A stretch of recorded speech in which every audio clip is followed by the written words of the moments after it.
I'll never sell. I unmuted right as you said, I'll never tell. So I guess... Well, that good.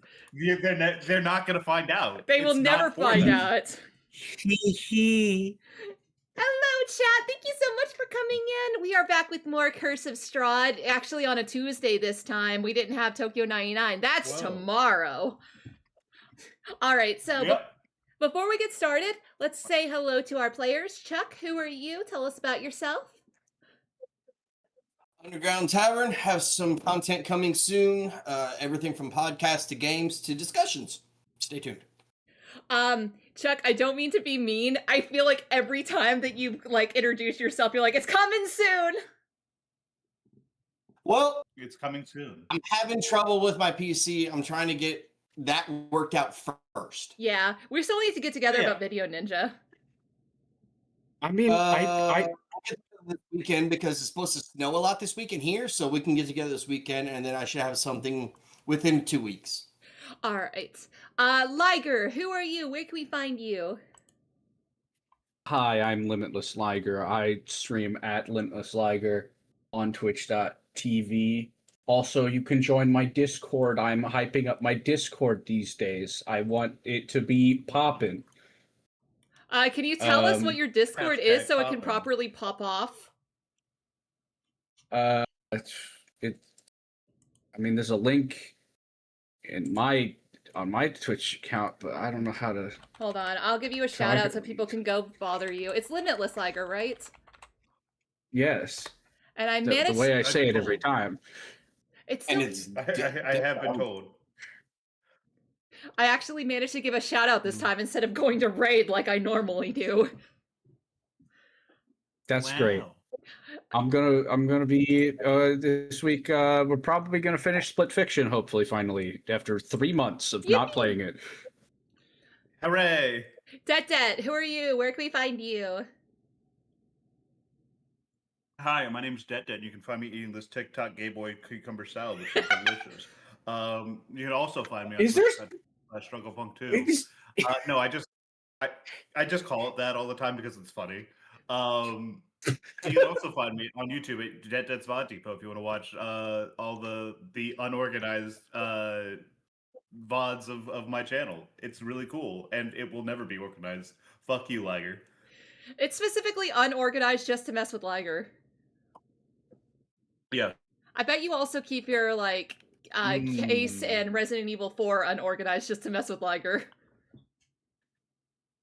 Oh, yeah, 100%. Before we get started... Oh, no. I would never... Wait a second. I would never unorganize my case in RE4. I have too much respect for the game. All right. So, before we go live, does anyone have anything they'd like to announce? Like things that might be happening tomorrow, perhaps? Yeah, I would love to announce something to a Twitch chat that's not there if we're not live.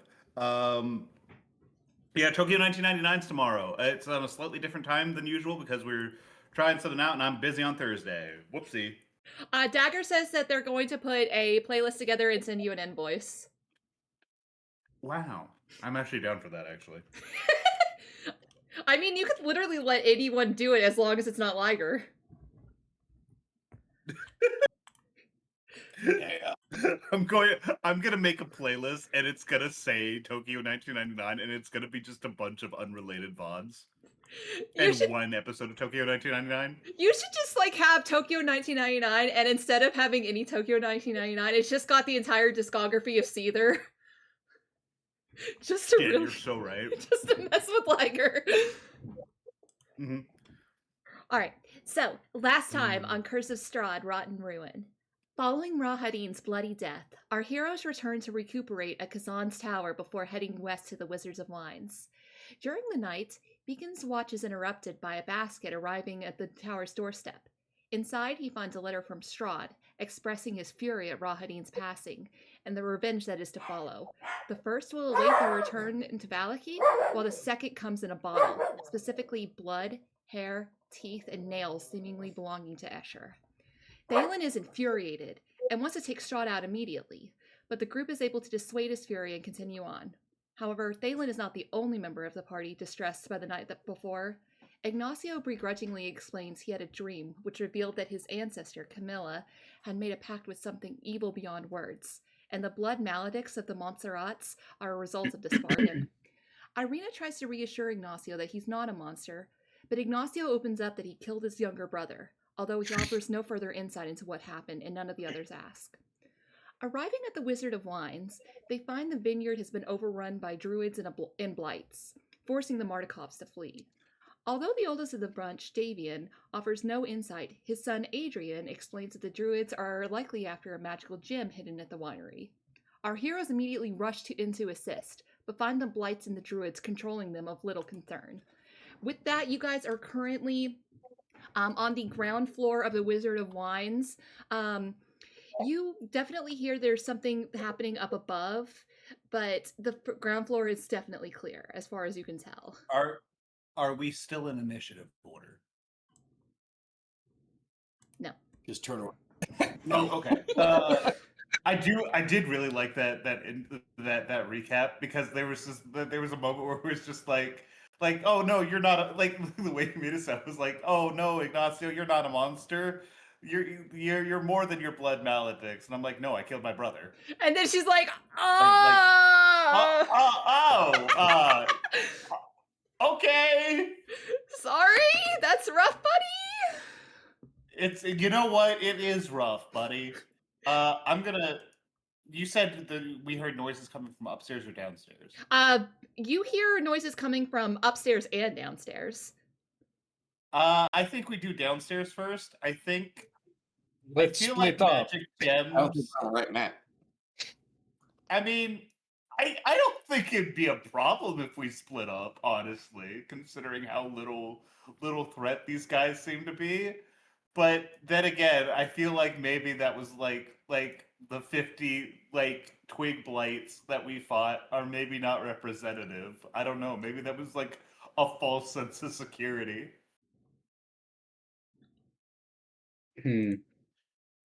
Let us go He was stealing wolf form. upstairs. Irina, I'm gonna turn to Irina and I'm like, I'm going to be so. Do I have to roll? Should I roll to determine if I can impress the fact that I'm asking her to stay down here and keep watch on the basement, as we need somebody to make sure that everything's fine down here and to make sure we know if they're moving, and not because she fucking only managed to kill one twig blight after 3 rounds of combat. Listen, she wasn't gonna think that until you just said that. Well, yeah, that's fine. I need to make sure. No, and Ignacio is genuinely not like that. Yeah. But I need to make sure that she doesn't think that. Well, to be fair, I feel like she'd probably think the opposite. If you guys are like, hey, watch this area, you wouldn't do that unless you thought that she could handle it. Yeah. That's definitely what I mean by that. Ignacio's gonna kind of hold over and as we're starting to move upstairs, he's going to tap Irina on the shoulder. Irina, if you could keep watching this floor. There's still things downstairs, and I don't want them moving around or emerging from the basement without us having sufficient warning. Got it. Do you need a special signal, or is screaming loud as I can a good signal? Listen, it's very simple. It's very easy. Just you know what to do. I don't think that a scream or a shout is going to be interpreted in any other way. Fair enough. Also, Thalin, are you still in wolf form? Yeah, okay. I just remembered. Yeah.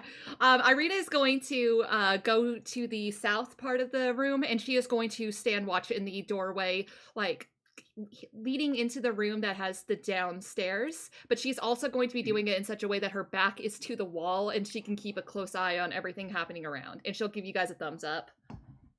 Can I take a quick check of this druid's body? Yes, absolutely. What are you checking it for? I don't know. All right, you just looting? Why they were in charge of a bunch of bitch ass motherfuckers. That's fair. Yeah. Is there like a note containing instructions from Strahd? Strahd?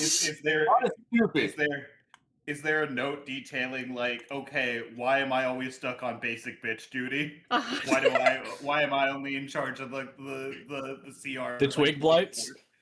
Yeah, why am I only in charge of the twig blights while you guys get like giant death and murder blights? Go ahead and roll me I'm gonna say like I guess an investigation check. Sure. Beacon is neutral on that. Ignacio is not. It's a 4. It's a 4. You find nothing. Wow, that's my bonus. I rolled a 21. 21. Unfortunately, you're looking over this druid, and they don't see much for worldly possessions because everything they have is just a whole lot of nothing, and not even nothing that looks interesting. They're hippies. Yes. They don't believe in material wealth or anything like that. They just believe in what Strahd tells them to. They just believe in Strahd. Yeah. One nation under Strahd, indivisible. We're not doing that. Do they have a druidic focus? Yes. So you would see the druidic focus. I will say that Ignacio is probably the one to find it. Go ahead and Ignacio, you can roll me religion if you want to. It's going to be a disadvantage. However, Beacon, as he holds that, you would absolutely be able to make religion at advantage. Religion. Religion's way better than history for me. Okay, so I rolled a 3. So I find this scrap of like whatever the fuck, and I just toss it over my shoulder as like some hippie nonsense. Yeah. I'll say that it lands pretty close to Beacon, so you can look at it. What'd you get, Beacon? It's 30-20. Dirty 20. Okay. You are looking over this and you've definitely seen something that looks similar to this. It is a like shape of a woman, like basically holding the mountains in her hands. And you see that there has been a heavy X that has been drawn across it with bloodstains in the X. And you recognize that as the mountain vein. This is Laura. Sorry, yeah, we've heard that. We definitely heard that name before. But I'm gonna roll that 3 religion check, being like, I'm sorry, what? Excuse me? Who? This is the mountain Fane, an old god of the Kogan Valley. Sure. Not doing so hot that your old mountain Thane buddies are working for Strahd, I guess. I think they're working for Strahd. These guys aren't working for Strahd, right? Like I kind of like think about this for like a second. Like I never considered the fact that they might not be working for Strahd. No, Detdet, there was actually a part last time where Beacon was like, stand down, and they were like, no, we worship Strahd. They said that he is the land. Yeah, therefore what they worship. Well, that seems oh yeah, I proceeded to viciously mock them without, the spell. Is the X through it like is that what is the X like usually supposed to be there? No, absolutely not. Oh, okay, so this is definitely some like they have taken a old god, new god is my best friend. They have defiled a relic of my old land. That's rough, buddy. So as you guys start heading upstairs, let me go ahead and reveal that area to you. So it leads... Let me go ahead and see. So you would see that as you're heading up, you can very clearly look down and see the vats below you, as well as Irina standing in the doorway, although you kind of have to maneuver a bit. But you see that the windows have been placed kind of high here, and they are currently open. You can see that they can be shuttered, but you see that there are ravens that are perched up in the rafters. And I see a very small sliver of the map. Do they seem like shit? Do they seem like freaked out that we're approaching them, or are they just watching creepily? They're currently watching. Beacon, you would definitely see... First of all, Chuck, actually, do you not see the map? I do now. I had to refresh it, but I see it now. Okay, good. Beacon, you would immediately recognize one of them as being a little bit bigger than the others, as well as having a scar over its eye. You notice that one as being Drazkoi. Oh, no. God damn it. Is Well, that your... you have the corn, right? I know Today you keep everything things on you. dies. I do have the corn. I do not have 10 minutes, though. What'd you say, Chuck? Today everything dies. He's taking it himself. Whoa! Whoa! Hold up. That's yeah. Like if you go to like move to like raise like a hand at something like this, I'm going to like put a hand up. It's like, remember, Beacon has that deal with those ravens. Well, he's currently a wolf. Well, I'm going to kind of I'm gonna grab like the back of the scruff of his neck, like a bad dog. I'm like, oh, whoa, hold up, boy. Let go. All I heard was barking. I don't speak with animals. This is a terrible choice. Or you could talk to Draskoi right now, Thalin. Oh, yes, you totally could. What is he saying? What is he saying, boy? I turned to Ignacio and said, let go! And you're just barking. You can't. You're just barking. I don't understand wolf. Very Read the legitimately. expression on his face, he's pissed off. Let go. Why at the crows? Well, what? The crows are our allies, dude. Oh. The ravens, yeah, the ravens are... They're growling. No, they're not. They're just chilling. Okay, but I like, you're kind of giving me a look, and I'm like, you were fucking growling at them. What the fuck was I supposed to think?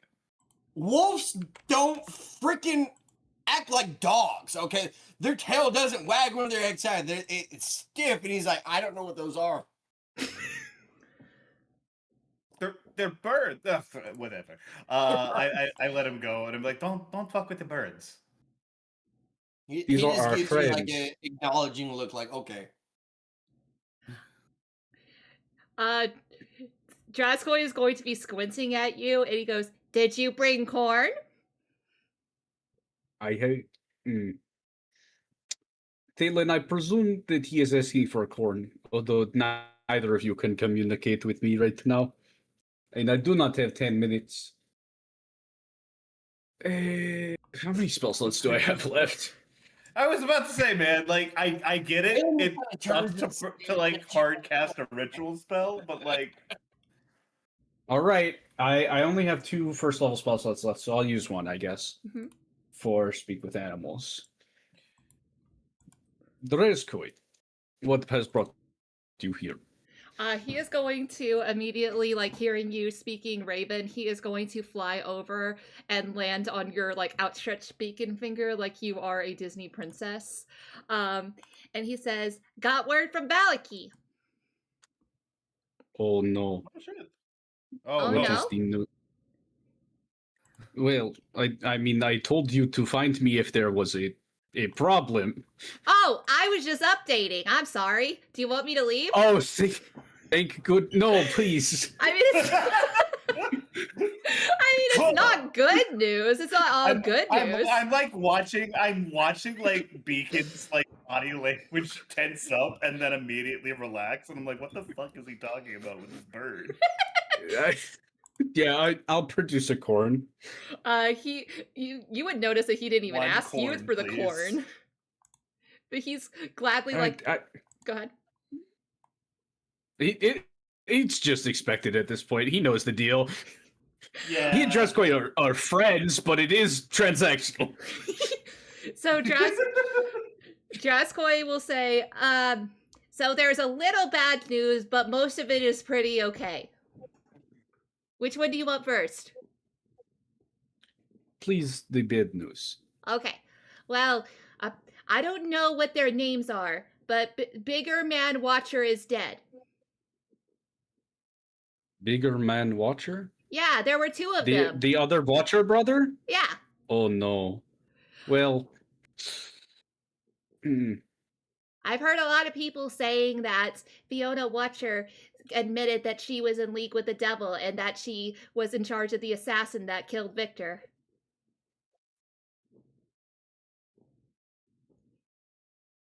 These things are technically accurate. These things could technically be accurate. did she mention the assassins' identities? I heard some people saying that it was the devil that she sent after Victor. Sick. Like, I just, Okay. People are saying that they're gonna execute her, but they didn't mention when. Well, it sounds like it may be soon. Do you want the okay news right now? I don't have any good news. Oh, there's still okay news. Yes. The okay news is that Mr. Mardikov, he's working on talking to merchants to see if anyone is going to be able to help you. And the lady with the shiny earrings has been talking to some of the nobles. Is that Adelaide? Adelaide? Yeah, Adelaide has gold earrings that depict like the symbol of the Morning Lord. What of Danica? Danica is still working at the bar. They don't get much hours. Oh, and Rictavio left. He does this. That's before he left. That's This is the stupidest fucking bit we've ever had. You started it. No, what are you talking about? You asked. There's so many dumber bits that we've had. Yes. This doesn't even like rate top 10 stupid. It's just funny. Also, like, what do you expect me to say when you ask the horse what he does at the tower? He dances and then he leaves. Okay. This is so I communicate to Ignacio and Taylor is hearing all this. Yeah, Taylor can hear it. Taylor just knows what's happening. Danica and her husband are safe. Mm-hmm. Good. Is it the older Watcher child? Who was his killer? Do we know? No one seems to know. Was it his state? I kind of like asked. Was he executed? And I kind of relay that to Beacon Ask the Bird. Was he executed? No, just a weird freak accident is what I heard. A freak accident. I don't like I don't like accidents. I don't think that especially freak accidents. No one Do seems to you know. suppose this is? I do not think that this is. We were not close with this man. This cannot be the work of Strahd. No, this is most assuredly the Burgermeister clearing house and taking revenge. A freak accident. And then the other one was killed by what? An invisible man? An invisible man, yes. I think that you rolled Arcana and it was like a specter or something. Yeah. Yeah, it was like a specter. It was like some sort of like phantasm or specter or something along those lines. So whatever's doing that seems to be still going after the Watchers. I hope or at least I'm assuming. It could just have been an accident, but I doubt it. When is anything an accident? Really fucked up. There is but one Watcher child left. This is very helpful, Dreskoi. I appreciate it. Is the cat girl still all right? I do not think that he would know this. He cannot get in buildings. You say that while you're in a building. You guys I kind of you say that. Yeah, Ignacio kind of motions around him. Is he not perched on the windowsill? No, he flew in on you. Yeah, he's on your finger, dog. He's in a building. That cat girl has cats around. I do not think ravens like cats. No, the Watcher cats are what gave me this scar when I was just a fledgling. Oh, this is interesting. So animals do have backstory. No, I'm the only one. I'm the only one allowed to have a backstory. I tap Beacon on the shoulder and I point to like both of the other ravens. Quick, ask their name and life story. Oh my gosh! So who are your companions? Oh, those are. Ask them. Do they think that sentience precedes like sapiens? Those are stuffed animals. Oh, I see. Poke one and it falls over. I'm like, whoa!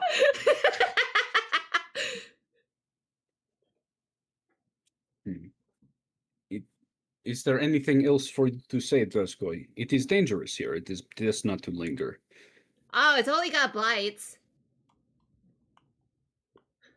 Yeah, that's fair. You seem confident I mean, those in are this. like. This is like inconvenient. They're like inconveniences. I was watching you guys down there. They didn't look that strong. It is not that. Never mind. You can talk. You can talk. No, yeah, you can participate in this conversation. This is a conversation with an animal. This is the one part where you're like, yeah, no, you can absolutely cut in at any time.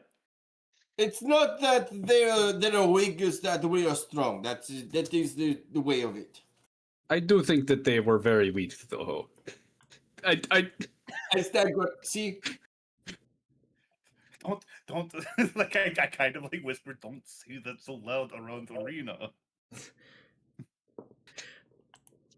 That's all the news I got. I didn't mean to freak you out. I'm sorry. You can have the corn back if you want.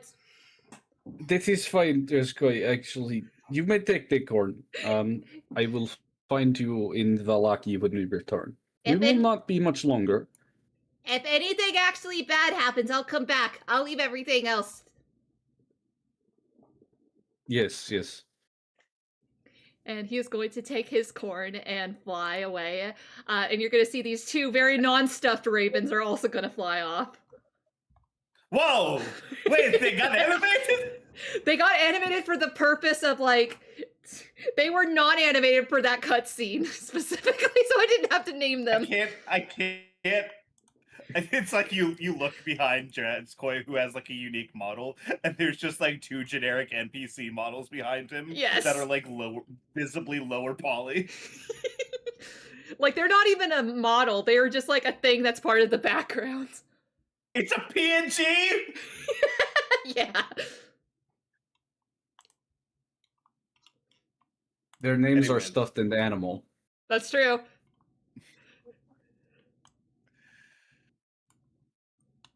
Bird pennants are weird. Is there anything else up here? So you guys see that there is a door that is over here. Can you see that? Okay, and then one over there. Yeah, and exactly. One over there as well. One over where? Okay. Where's the sound coming from? Go ahead and roll me a perception check. And Thalin, roll me a perception at advantage if you so wish. Got the key. 17. 17. Give me 1 second here. Perception. That's 18. 18? That's a 13. That's a 13? Okay. You got an 18, Thalin? Yes. Okay, so I will say that with Beacon, with your 17, you are able to hear that coming from the left. You hear like the sound of scuttling as well as like some papers being thrown. And Thalin, what you will hear is over to the right, you can hear the sound of wood creaking as if someone's walking back and forth. Ignacio, unfortunately, 13 was not enough to hear that. I don't hear anything. What's going on? It is scuttling. Delightful. We're going to full clear this really quick. Which side are we starting on? Thalin would kind of gesture himself to the right where the wood is creaking. Like he turns when he hears the wood creaking, he turns and he like lowers his head and his tail straight up. Like he's keyed in on whatever it is that's creaking over here and he's ready. To the right. All right, I'm good. Wrong, right, guys. What are you talking about? We're facing this. We're facing this way. Sorry, I mean we're facing south. All right, then it's coming from the left then. All right, Ignacio, I think is going to take up the rear. Okay. I'm pretty sure Beacon's taking point, and then like I'm guessing Thalin's in between us. What'd you say? And for the Thalin? rest of this encounter, presumably, I am able to understand Thalin. Yeah, that's true. Yeah. You guys can talk if you want. All right, so You guys could gossip about me. I would never be able to. He tell. looks at Beacon. He says, "I will take point. I need you behind." Thalin, He I slowly understand starts that kind you of are creeping. upset right now, but this is dangerous. Also, he's Hold on. Let me roll. Let me roll something real quick. Hold on. He's not listening. good for him. Good for him. I love it when people take a stand and be like, "No, I'm not listening." Well, I mean, when the thing he's not listening about is the violent killing of things. This is dangerous. I told you what it was going to be today. All right. Yeah, so, I don't know why you made that character decision, though. Because he found his brother's blood and other things in a bottle. He's pissed off. I mean, yeah, that's fair. All right. So I mean, you guys would open the door, and you would see that this leads. I want to bite somebody. Yeah, go bite someone, Thalin. All right. So you bought 12 twig blights. Yeah, but they don't have crunch like real people. They don't have like that same meaty flavor. They don't got the bone I think that snapping. a twig blight would have much more crunch. It's not a the lot of same snapping. It's made of twigs. Believe it or not, twig blights are kind of gamey. What game? You know what? That's pretty fucked up. I didn't realize wood tasted like gamey meat. I certainly didn't Alright, expect that whatever. either. Druid magic's fucked up, man. I don't know. Druid magic's weird. Beacon would try to take point, but I guess he's running ahead, and I can't really stop him. Okay, so Thalin. Well, first He of all, screeches at the wait. Should he make like a sleight of hand check to like open the door? yeah, I was just thinking that he doesn't have any thumbs. He's like He's scratching. running forward with no thumbs. Okay, he's at the door and barking. So Beacon. Knock on the door. You can knock on the door. Ignacio looks at both of them like they're idiots and reaches past you guys to like get the latch of the door and like pushes it open and just looks at you guys like you've both grown second heads. Like, what are you guys doing? Yeah, that's completely fair. You guys would walk into a room and you would see that there is a 10-foot square hole cut into the middle. Looming over the hole is a wooden winch, and perched atop that, you would see a man with wild hair, rotted teeth, and skin painted red with blood, and he's waving a staff at you and screaming. Balin, you would actually understand what he's saying because he's speaking Druidic. He says, "Nature bows to my every whim, for I have the vampire staff." And I need you guys to roll me some initiative. Vampire staff. Okay, well that's a 10 plus 3. That's a 13. I thought about just keeping you guys an initiative, but then you were like, no. 15. Well, I mean, we did have that long extended conversation with Drazkoi. That's and his true. 2 friends stuffed animal. I mean, I was 15. Stuffed an animal. 16. You got a 16? I got a 10. No, I got a 15, but you said you might keep the same initiative. I was like, that's close enough to 16. Nah, sorry, man. I said I was gonna keep it, but then you guys were like, what's happening there? Holy shit, guys, hold on. What'd you get? What's up? This is downstairs. What's downstairs? My ferret. Ah, that's a baby! Oh, shit. We need to figure out why and where the other one is. Give me 5 minutes. Yeah, go for it. That's completely fair. That's a problem. Like, I love it whenever you see a pet where you don't expect a pet to be, and you're like, "Hey, wait, what the fuck?" I was like really confused. I was like, what is he talking about? All right, let me get the druid in there. He said he got a 15, right? Yeah. Yeah, he did. That was a fat ferret also. I didn't see it. I didn't see it in time. You'll have to watch the VOD for that fat ferret. Don't worry, he will. I know he will. I mostly listened to it. Oh, that's a 4. That's a 4 on initiative for the druid. All right, so he's like, I have the vampire staff, and then he gets like one shot, bit slashed in half, and then riddled with arrows. All right, so my vampire staff. That's unfortunate because Thalin's up first on initiative. So let's go ahead and hold his. Is this our magic? Is this our first magic item? No, the first magic item is around you, as you reminded us. Yeah, but like this is the first one we've seen since the first dungeon. That is true. That is true. To be level 5 and have 0 magic items is a sad state of affairs. Couldn't be me. I'm kind of shocked that Rahadi didn't have anything magic on him. That's nuts. He super didn't. Thalin, you are up first on initiative. Ignacio is on deck. Did anyone pick up his poison darts? I can say that I'll say that. Is this guy? Do I know if this person is a hostile? Never mind. Yeah. He yelled. He's screaming at us. I have a vampire staff. Aha! I'm not scared of you fuckers. I'm all powerful because of my vampire staff. Says the crazy hobo druid covered in blood. How did we not see this guy from like the hole in the roof when we were downstairs? That does feel like an oversight. That does feel like we should have popped up a little bit.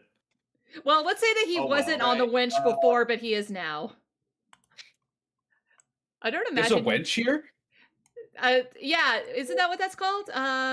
Winch. Yeah, that's what I said. Wench is the lady at the tavern who serves you beer.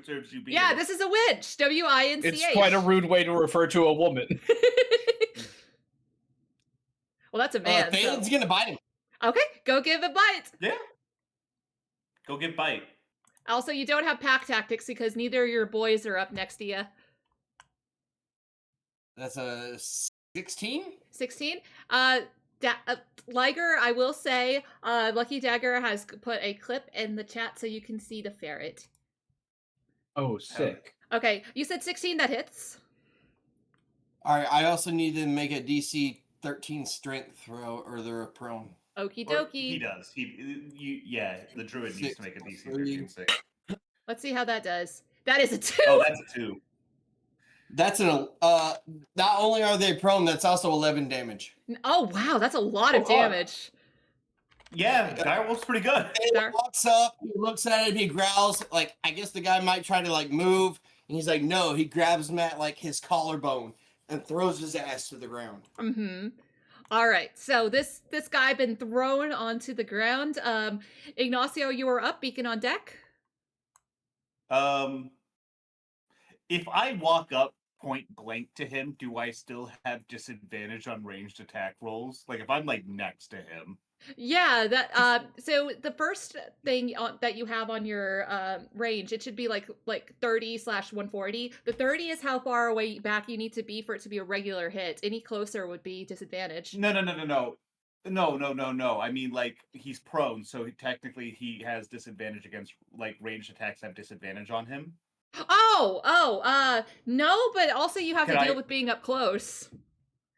I mean, like, I could, like, okay, so if I walk with, like, right here, mm-hmm. or, like, I guess, like, right here across, like, the 10-foot thing, uh-huh. Is that close enough that, like, that's negated? No. Isn't your whip on fire? What's from... Yeah, but Don't shoot on fucking fire! What are you talking about? Well, magic blood fire.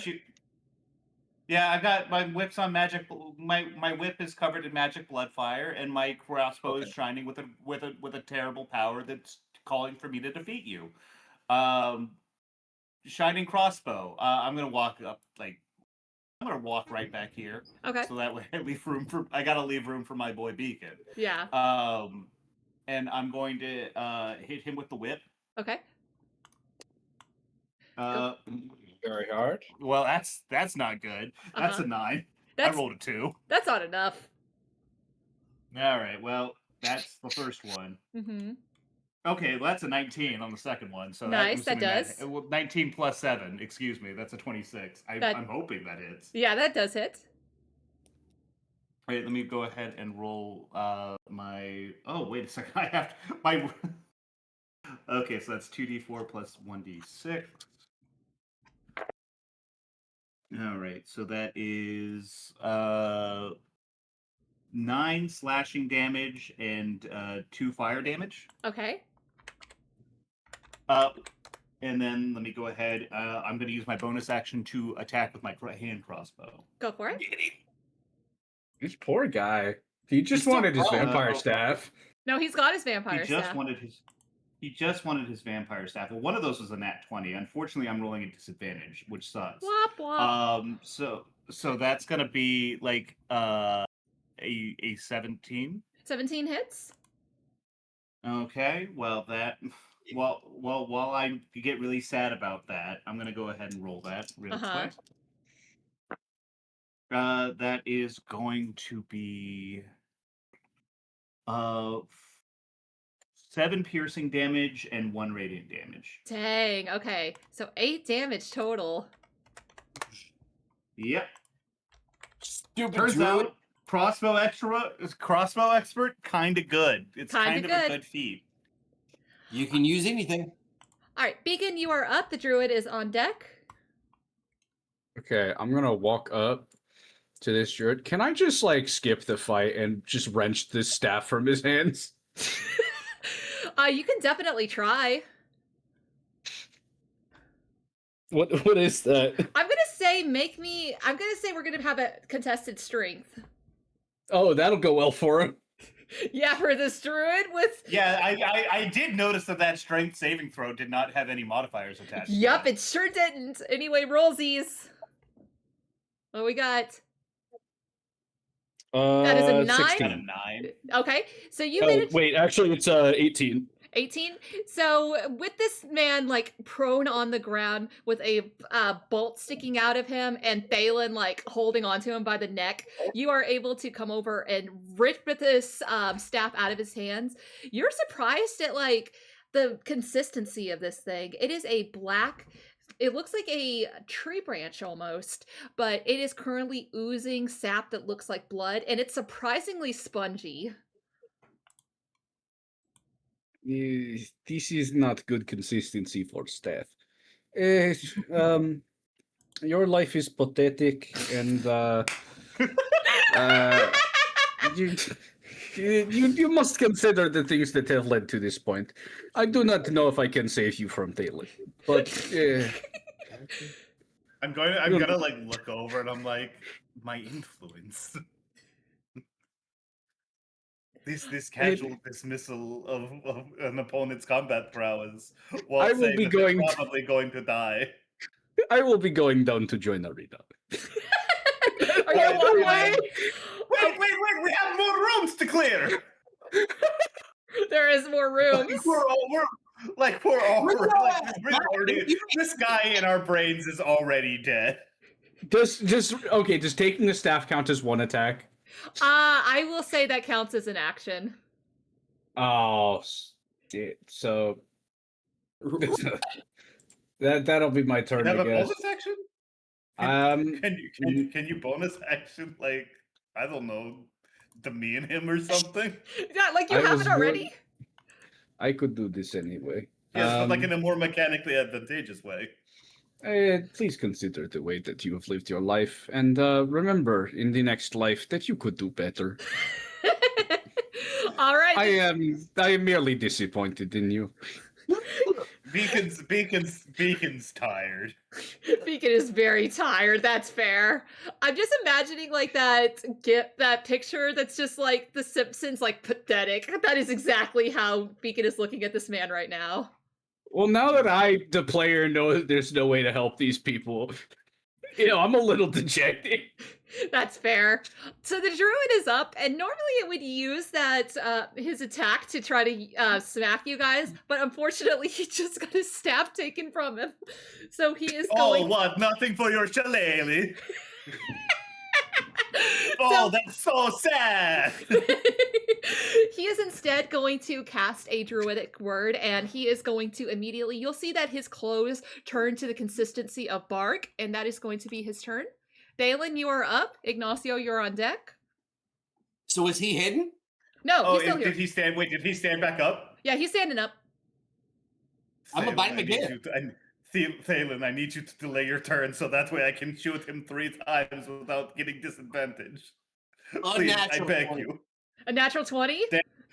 Unnatural 20. Oh, okay. That hits. He is going to bite again. Never give Thalin instructions. 13 saving throw. Oh shit, 8 damage. 8 damage. Okay, and let's see how it does on its strength saving throw. Does an 8 pass? No. Okay, No, it's a sweet. DC-13. They are once again prone. Okay, you immediately, like, as this guy has managed to, like, wrench your jaws free and tries to stand up, like, kind of proud of the bark skin that he has managed to put on his armor before you immediately bring him back down again. I would imagine the bark starts to cover him, but before it gets to, like, I don't know, his knee, Fan would reach over, grab the knee, and slam him down before he can finish it. Yes. All right, Ignacio, you are up. Beacon on deck. Beacon hypothetically on deck. I don't think Beacon's going to do anything. I'm going to hit it with my whip. Uh-huh. That's going to be 15. 15? 15 does not hit. Damn, bark skin. Hit, boy. All right, that's going to be 17. 17 does hit. Okay, thank God. Let me go ahead and roll damage here. We got 10 slashing damage, 5 fire damage. 15. Okay. Tell me how you kill him. Damn. I think like You're welcome.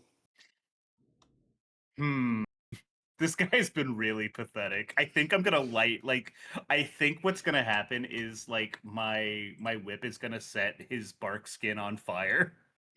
And he's just gonna kind of stagger around for a little bit before he falls through the hole, and like it's a very like Indiana Jones kind of sequence. Like there's a slow-mo shot of him falling like while he's flailing on fire as he like crashes down to the ground, and then he's just dead. Yeah, for the live action, we're definitely going to need to get like a stunt man to do that fire stunt. It's going to be really cool. It's going to be very visually interesting.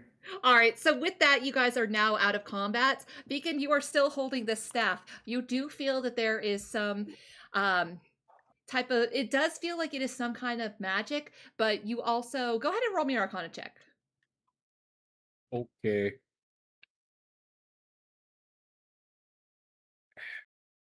Should I also? Anyone who wants to can absolutely do so. I would like to. 17. 17? Okay. You're asking for what? I got an 18 on the dice. That's a 14. An Arcana check, Chuck. Arcana. 22. 22? And you got an 18, Beacon? 17. 17. What kind of check is that? Arcana. Arcana. No, I know that, but like To check out the staff. like the strength dex con whiz. Intelligence. You're good at those, right? Yeah. That's the sound I make whenever I roll a stat that I'm good at. I'm like, oh, damn, it's like -3. Okay, so let's see. What do you know about this? I want Beacon and Ignacio, both of you, to roll me a d4. Did you say -3? No? Chuck. Oh, wait. That's What? a 4. I have a -3 for a total of 15. Oh, I see. What'd you get, Beacon? I got a 2. A 2? Okay. 4. A 4? Okay. So let's see. What you would know from this staff, Ignacio, is you can see that it clearly has like these thorns that are sticking out of it that are still coated with warm blood from the druid. You can tell that this definitely has something to do with like it takes blood, but you also get the feeling that maybe it would be able to replenish life as well. But Beacon, what you know is that this item, whatever it is, would definitely require attunement. This is a sharp weapon. It is made for you, Ignacio. What are you talking about? That's a stick. That's a staff. It is a stick that you can hold to hurt yourself. But I don't. But okay, so like, there are very specific reasons why I would hurt myself. It does. I think it's a ritual. It's not something I just do fucking willy nilly. I don't do this. I don't do this. I hold up my bleeding like my weapon grips that are kind of like there's like spikes in my hands. I don't do this for fun. Oh, I was certain that this was indicative of a greater problem. And so you're gonna like what? Enable that problem? It has not come up, but I have been meaning to speak with you.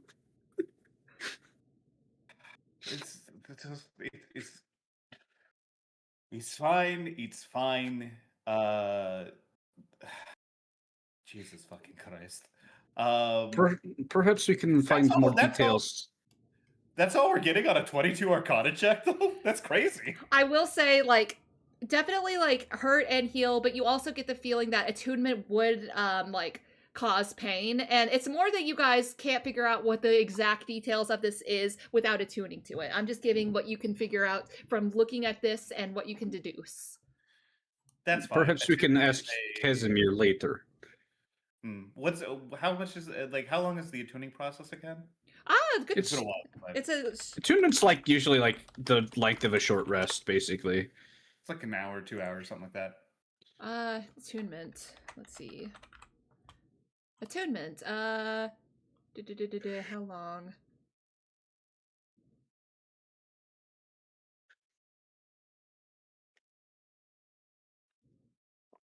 Come on, how long?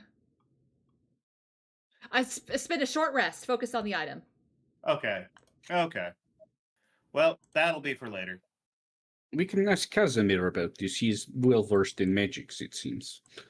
Yes, I mean, I'm going to kind of gesture at it, like, listen, man, I just like I'm pointing at the bleeding, spongy staff, and I'm like, this thing probably bad, probably sucks. Probably cursed as hell.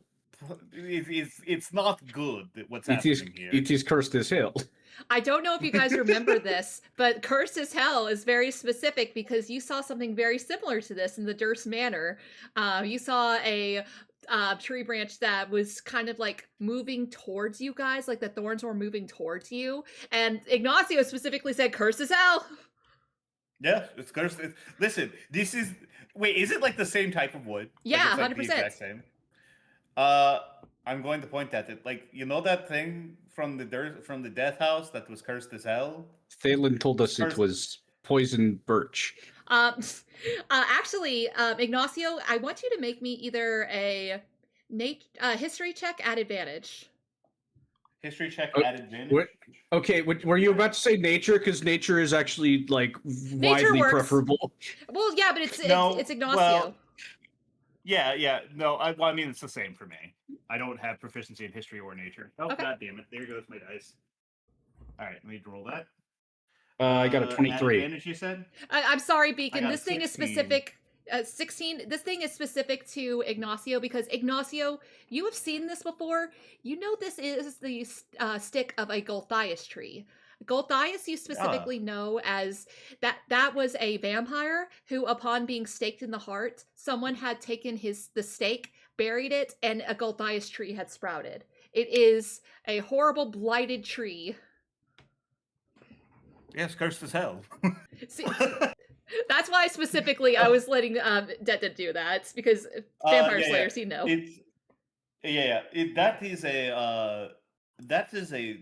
That staff is a tree, is a branch was formed from the branch of a tree that sprouted from the corpse of a staked vampire. Bad vibes all around. Also, the thing I think drains the vital energy of those that you harm with it. So, I mean, however much you want to read into that. I will hold on to this for now, carefully. All right, so you guys do have a door that is immediately to Ignacio's left. I go in that door. Okay. So fuck! Ignacio kind of gets shoved out of the way. It's just like, God, Jesus! All right. So that would lead Lavender. That would lead into a hallway with another door at the end. I assume you're also going through that door? I go through that door. Yeah. Whoa. Yeah! This boy just wants to see all the rooms. They're sprinting. You would see that there is a room containing a rectangular table surrounded by 8 chairs, an L-shaped cupboard, and a floor-to-ceiling pantry with a small stove next to it. And this leads to another door over here to the Through this door. Okay. Okay. The door. Okay, so you like charge through the door into somebody's bedroom. Yeah, you do charge through the door and you find a 4-poster bed. But the headboard is carved in the likeness of a giant raven. A soft black rug covers the floor between the bed and the door. You would see that there is also a rocking cradle. To the north, under a window, is a plain desk and chair, and other furnishing include a wooden chest and a freestanding mirror. Presumably, this is the property of the people who live here. Yeah, I mean that seems like a fair assessment considering it's a big it's furniture in their property. Yes. Would you say that this carving of a raven above, like this big carving of a raven above the headboard seems, I don't know, particularly patriarchal? Would you say that there's some sort of like vibe that we're catching here? Definitely the vibe that these people like ravens, but I don't know whether this is a patriarch or not. They've done nothing for us yet.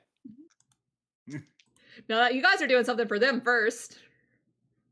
What? This is transactional. So, yes, it is. We're asking them something from them.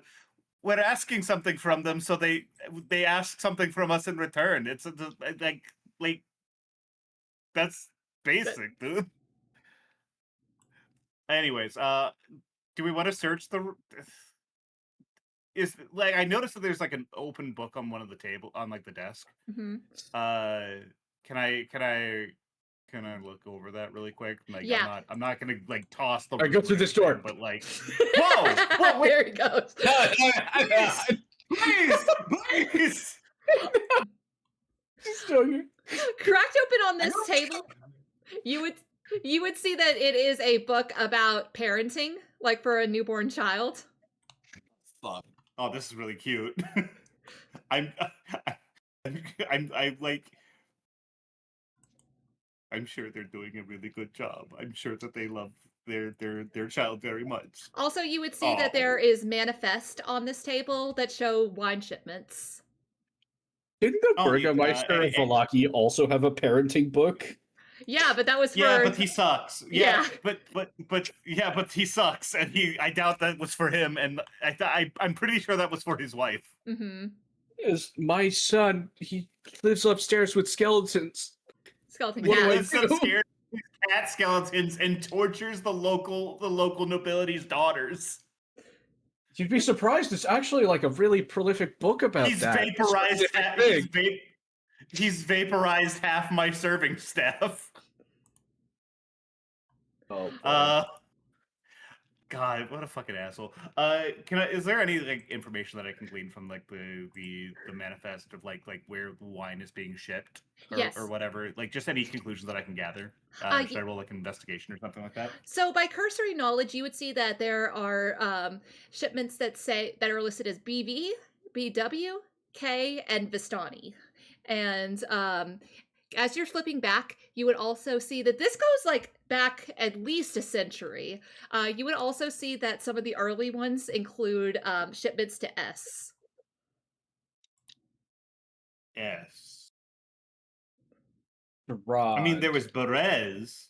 There's Valaki, Borovia Village, which is obviously BV. Baron, more Baron Vargas. I doubt it. Borovia Village. Yeah. No, BV is obviously Borovia Village. That's why I was saying that. S. There was like, what about that ruined village? That was Berez, right? That was Berez. And then there's Berez. What's the Valaki? What's that last town that we haven't been to yet? Kresk, and that one is specifically labeled as Kresk. With a K. Like you do see that it says K in there. Strahd? I mean, when did the shipment stop? So To go ahead and roll me investigation on that. Okay, well, there goes. Perfect time for you to say that. I just dropped my dice. Give me 2 seconds to retrieve it. Yeah. All right. Nat 1. Nat 1.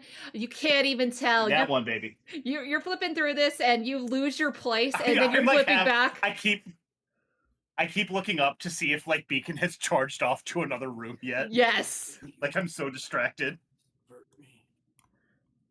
Are you? I got nothing. You looking at anything else? I mean, I'm not tossing their room.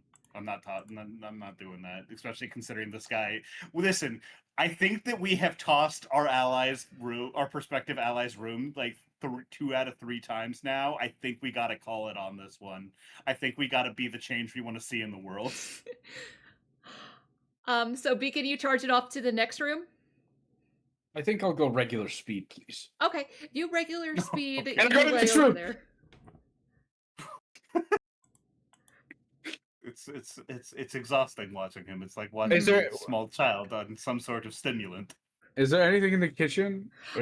What is this room? Dining room? That's a dining room / kitchen. Yes, a dining room. It's a kitchenette. It's a kitchenette. But you specifically see that it looks like the table was open set concept. You can see that it was set for a meal, but it looks like whatever happened here interrupted them, because you can see that there are drinks that have been spilled. The food is still sitting here, turning like moldy with some flies like buzzing around it. Hey, real quick question. How much of this food is corn based? At least like there's some there are like some buttered corn cobs here. If only there was ever a reason to carry the spell Purify Food and Water. If only. Anyways. All right. You guys, are you also walking at a normal speed, Ignacio? Yeah, I'm following behind at his pace. I'm trying not to be left behind. Like, what if... Calm down! Jesus! I don't know where his speed came from. Take the 2 of you! What the hell? So you guys would They're fucking schmoovin' out here. They're schmoovin'. It was Thalin rushing ahead to the next room, and then like a little kid that wants to press the button on the elevator before the sibling. He's running after. He's not. Well, okay, but I see a token, guys. I see a token in that last room. Be careful. Oh no, you don't. I totally see it. There's definitely a token. Don't worry about it. I can feel it. I can see with my vampire hunter vision. Do you mean this room? That No, I mean the one that's the last room. Fuck, dude. You go in. Okay, I didn't even get the chance to describe this, but you guys walk into a long hallway that has 2 doors before you, and you would see that the 3rd door is open. So I see Beacon went into the 2nd door. Is that where you're going? I guess so. There's a token in there. No. So you. Thalin has gone into the 3rd room. I don't think Thalin can get himself back. I can pull back. So no, it's fine. It's fine. You would see that this opens up into a very standard room that has bunk beds. It doesn't look very well furnished besides that. Like, it's got foot lockers, but nothing else really giving it much personality otherwise. This is a room for children. It is very small. Ignacio, it was a room for children. It was very small. I kind of poked my head in. Was it actually a room for children? Are the beds very small? No, they're just bunk beds. Beacon, this is just a room. I am very tall. How long has it been? I mean, like Ignacio shrugs. Like, when the man's right, he's right. Probably Anyways, about 10 minutes. Thalin has gone into the 3rd room. Okay, you About go 10 minutes? Yeah. So you would poke your head into this room, and you would see that there is a token here. Wow! In fact, there's 3. You would see that there are 2 vine blights and a druid. This one is female. One appears human, but she's so caked in dirt and mud that it's hard to know for sure. Her hair is full of twigs, and her face is hidden behind a veil of moss. She roots through the cabinets haphazardly, throwing stuff on the floor. But as you guys enter, she is going to turn to you, and we're going to start some more initiative. Do you guys want to use your list? You said she was caked in mud. I thought you were about to say she was caked up. She is caked up. It just didn't have anything to do with what was happening. Well, damn. All right. I'm going to as Ignacio sort of following Thalin into the room, because he's trying to keep up. He's going to see this druid, and he's going to be like, "So you guys are aware that water is also a part of nature, right? You don't have to a bath." So that's where we're going to roll some initiative. Ignacio, what you got? 16. 16? Beacon? We're just gonna have to keep rolling new initiatives. I guess, because that's what you guys did last time. 13. 13? Well, isn't that better that you rolled a new initiative and it's not 10 anymore? Yeah. I mean, is it better than anyone's? Is it the same order? No. Yeah, no? Thalin, you're up. 23. Okay, well, Thalin's ahead, if you guys know. Yeah, Thalin. Also, Thalin, you were saying something earlier, but I didn't catch it. What'd you say? Which part? I don't know. All of it? It is in the exact same That's not fair, Ray. It's not going to be in the same order. I haven't moved it yet.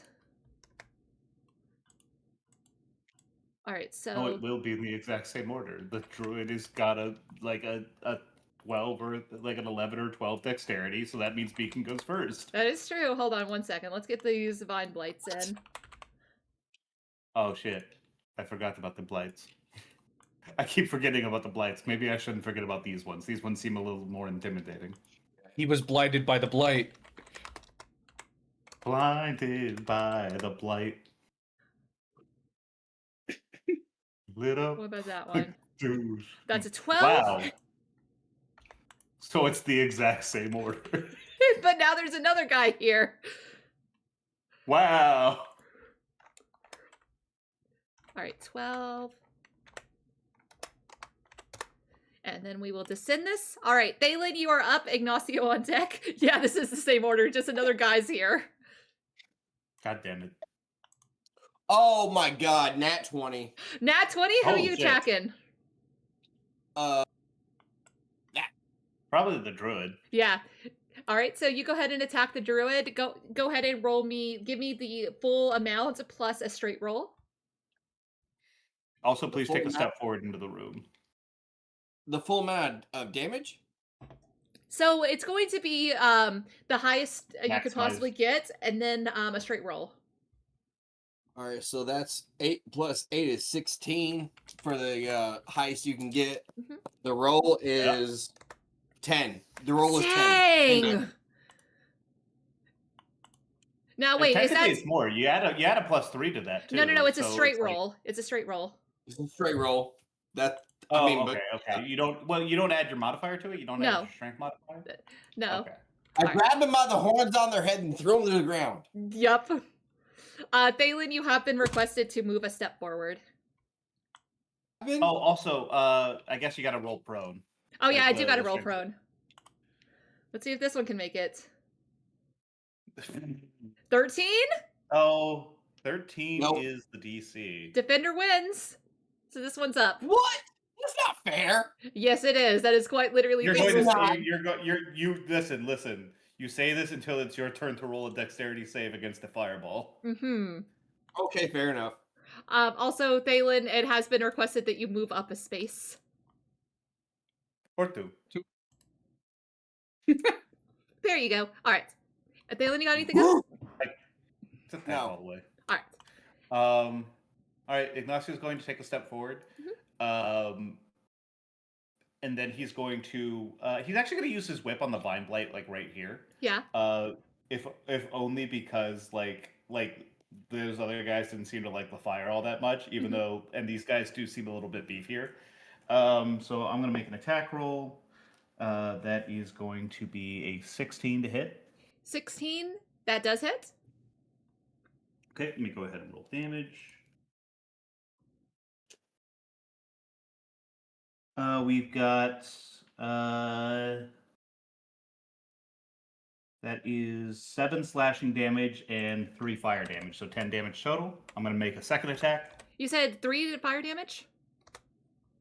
3 fire damage, yes. Perfect. 16 plus 7, that's a 23. That hits. Okay, let me go ahead and roll. Actually, crazy. Imagine you land a hit on somebody and then you roll higher and they're like, no, that one doesn't hit.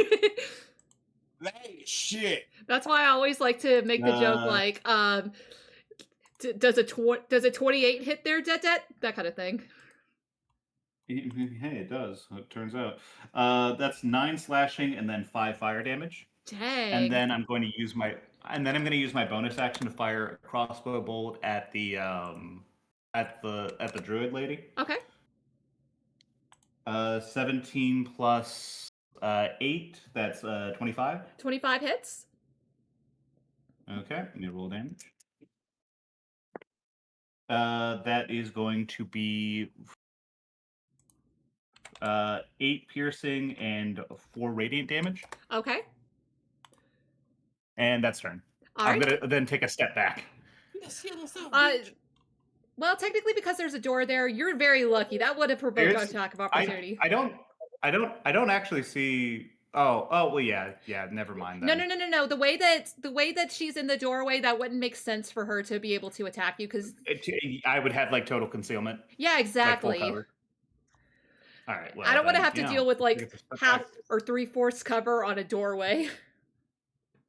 All right, Beacon, you are up. The druid is on deck. Beacon goes into this room. Okay. What?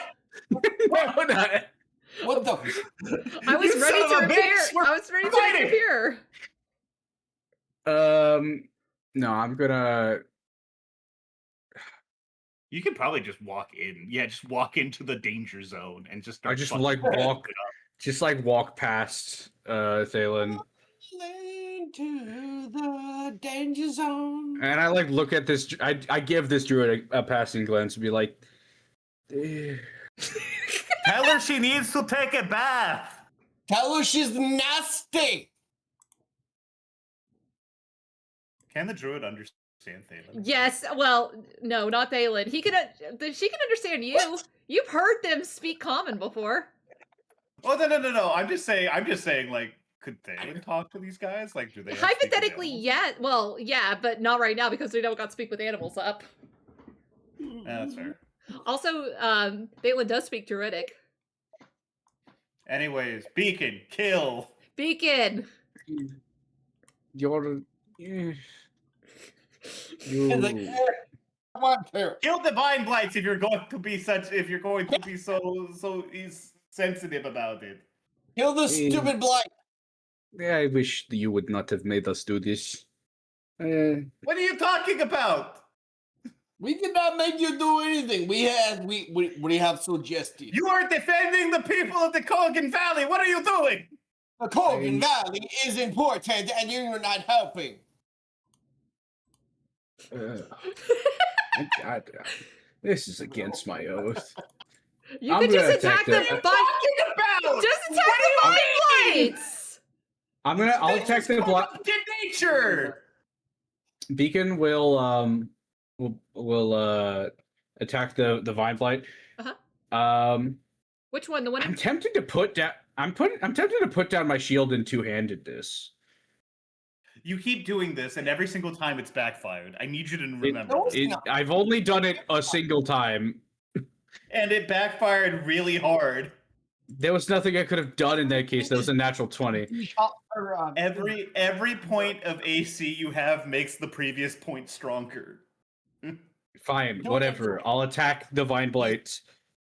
Do you attack the one that's already been injured or the one that is fresh? I don't know. Which one is which? The one that is to your right is the one that's been injured. The one that is above you is currently fresh. All right, I'll attack the one that's already injured. Okay, go ahead and roll me an attack. We got 17. What's up, Detdet? Oh, I was just thinking, like, we got a description of the, like, what's in, like, the people in the room. I'm assuming this is another bedroom. Actually, it's that we not. walked This into? specifically has a printing press in it. Oh, well, shit. So question for you, Beacon. What is your minimum damage? My minimum damage is Uh-huh. gonna be like, it's gonna be 5. Okay, then tell me how you killed the vine. Just I buzz it, dude. He's buzzing that bush. You ever watch like someone take a weed whacker to some ivy? Yep. It's like You ever see someone like just full send a Furby across a room? I was about to say, have you ever seen a Furby? All right, Nope. Second attack. I'm gonna take on this pristine vine blight. That one is glowing and glistening because it's so clean. That one knows how to take a shower, but the druid does not. Wait, It's a dirty 20. No, it's a rare skill. It must be preserved. Okay, that one For hits. generations of dipshit druids. 10 slashing damage. Listen, there's always Thalin to create the next generation. That's true. I feel like Thalin showers, though. Yeah, I hope Thalin showers. You got anything else there, Beacon? No. Okay. So, that is your turn. The druids are up. The druid is going to attempt to attack... Thalin showers every day. Okay. Every day? Every day. Important to come back and contest the slander. Every day before bed because you can't get into bed with like body soil. It's nasty. Yeah, that's true. That's true. Yeah, you see, look at these things. Look at these people. They act like water isn't a part of nature. This is crazy. It's not my problem. That's their problem. All right. So, I know. I'm saying it's disgusting. We're gonna capitalize on that disgusting shit. this woman is going to look at you, Thalin, and she's going to say in Druidic, if I die, then let me be the one to take you out with me. And she is going to attack you with her quarterstaff. Oh, this is going to be embarrassing when she misses. Is it a shillelagh? It's not a shillelagh. Oh, that's a 17. Maybe it should have been shillelaghs. Yeah. She literally couldn't kill him, even if... Because she'd need a second attack to get him back to human form. Close. Like she could do like like You'd have to do like 30 plus damage just to get him out of wolf. How about 5? No. She does 5 Wait, damage. 5 damage? Yeah, as she as she golf clubs you in the face. He just like that's what dogs do to a dog. Bam! He's just like, All right, so the blight is up. Thalin, you are on deck. The blight is going to attempt to constrict against Beacon. Good luck. That's why I say attempt. Oh, That that's is an a plus 11. 4, though. That's a plus. That's an 11, so I don't think that hits. Not even a little bit. All Beacon's, right. Like the rim of Beacon's shield, has little blades on it that are spinning now. Uh-huh. Like the chainsaw shield from Doom Eternal, Mm-hmm. or Doom the Dark Ages. Yeah. So he tries to wrap around the shield and it just cuts the vines. Yep, that's exactly it. All right, that is its turn. Thalin, you are up. Ignacio on deck. The shield. It's important. Thalin is gonna once again bite her. Uh-huh. Give me a bite. Bite. 14? 14? 14 hits, and I'll make a strength saving throw. I'm not sure if she's going to need it. That's a 2? Her ass is down. Yep. Thalin, how much damage you do? 2d6. 6, 7, 8 damage. Oh, tell me how you kill her. as she tries to get up and go towards, I would imagine would be Beacon because he's right there. He reaches up and just like grabs the back of the neck, bites all the way through and pulls away. So it's like the whole back of the neck is gone. All right. So she is going to fall back and hit against this shelf that has spilled out a bunch of papers onto the floor. Is that your turn, Thalin? No, the papers are covered in blood. No. Whoa! I wanted to read those. Lore! You cannot. Is this the place that's been publishing all this vampire erotica? All right, Thalin, This is the only printing press we've seen so far, so theoretically. Thalin, you got anything else? I didn't know you. Yeah, that's my turn. That. I'm not gonna move. All right, Ignacio, you are up. Beacon on deck. All right. Well, I'm gonna take a step forward to like step over this dead druid's body, just kind of grimacing as like the smell hits me. I'm assuming there's a smell. Oh yeah. And then I'm gonna whip on this I'm gonna whip on this wine blight a little bit. This wine blight. Or this vine blight. Yeah, but wine blight actually works. Yeah, listen, this guy, well, he's made of vines, and we're in a vineyard, so theoretically, anyways, that's a 15. A 15? 15 hits. Hell yeah. Okay, that is going to be 8 slashing damage and 4 fire damage. Second attack. That's a nat 20. Nat 20. Okay, what is the minimum damage you can do? Minimum damage I can do on a nat 20 is, give me 1 second here, max that out. That's 11 slashing, 6 fire. Oh yeah, that's more than enough. 11 slashing, 6. Oh yeah, well I mean yeah, that's before I add my minimums for the next roll. Exactly. So yeah, this thing like the whip hits it in the core of its being, and then like there's a flare along the line of the whip, and like there's this like sudden burning like glow that like just tears it, like just singes it from the inside out until it falls over. And with that, it is going to fall, and you will see that the flames like burn out. I'd imagine that Beacon would probably be there to like smother the flames and make sure they don't burn. Yeah, like Ignacio immediately after his cool guy moment, like runs over there and like uses his cape, like his cloak, and like his like he's stomping it out, like the fire out as well. Because it's like, wait, we're in the room with the printing press. This is bad. This is bad. Also, that old man that's all crotchety was like, "You better not burn down my house." I think at this point. Oh no, is that guy the patriarch of ravens? I don't have ammo for him. He seems to be in charge around here. All right, so you guys are now standing in this room. You would see that it has a desk, a chair, a tall wooden cabinet, and that contraption that you see is definitely a printing press. You see that it is not being used to print books, but instead being used to print labels. Oh, what are they labeling? Oh, the wine bottles. I'm stupid. Yeah. The way that I just dropped my shoulders and I looked at the camera like Liger. What are they printing? What are they labeling? So vampire erotica? Mayhaps.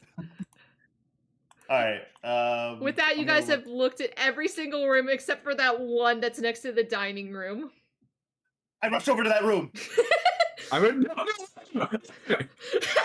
That got eaten real bad. All right, so you guys would see that this room is... I think it's better that it's like completely unintelligible. Yeah, exactly. You guys would see that this room is set up like the other one, but it also has like the footlockers and the bunk beds. But you would see that there are like toys that have been scattered about, including a wooden sword.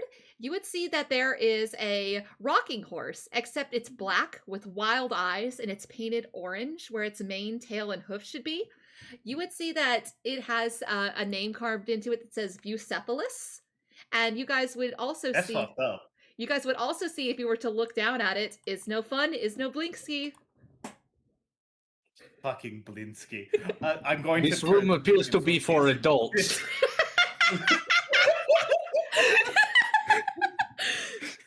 That's better than the I kind of like shrug. I'm like, that's better than the bit that I was going to run. And then I'd walk out of the room. And I guess I just walked back down the stairs to like to Arena. Yeah. Everything good down here? Yeah, pretty non-exciting. I definitely hear something rattling down there. Yeah, there were a couple of vine blights and some druids. Beacon's got a fucked up new stick. Cool. It's cursed as hell. Cool. Can Beacon I almost want to like cross off the name on this horse and then write Daisy. Do you feel like is Daisy? Well, I guess you did kind of light their hooves on fire earlier. You did do that. You did blazing smite. But here's the thing: are you going to do that to this kid's rocking horse? Yeah, you're gonna fuck up this kid's rocking horse because of an ideological fucking thing that you got going on here. That seems kind of fucked up. Would you rather the evil horse be the one that your kids are thinking about? Oh no, man. I just think that it's weird that you're thinking so hard about this.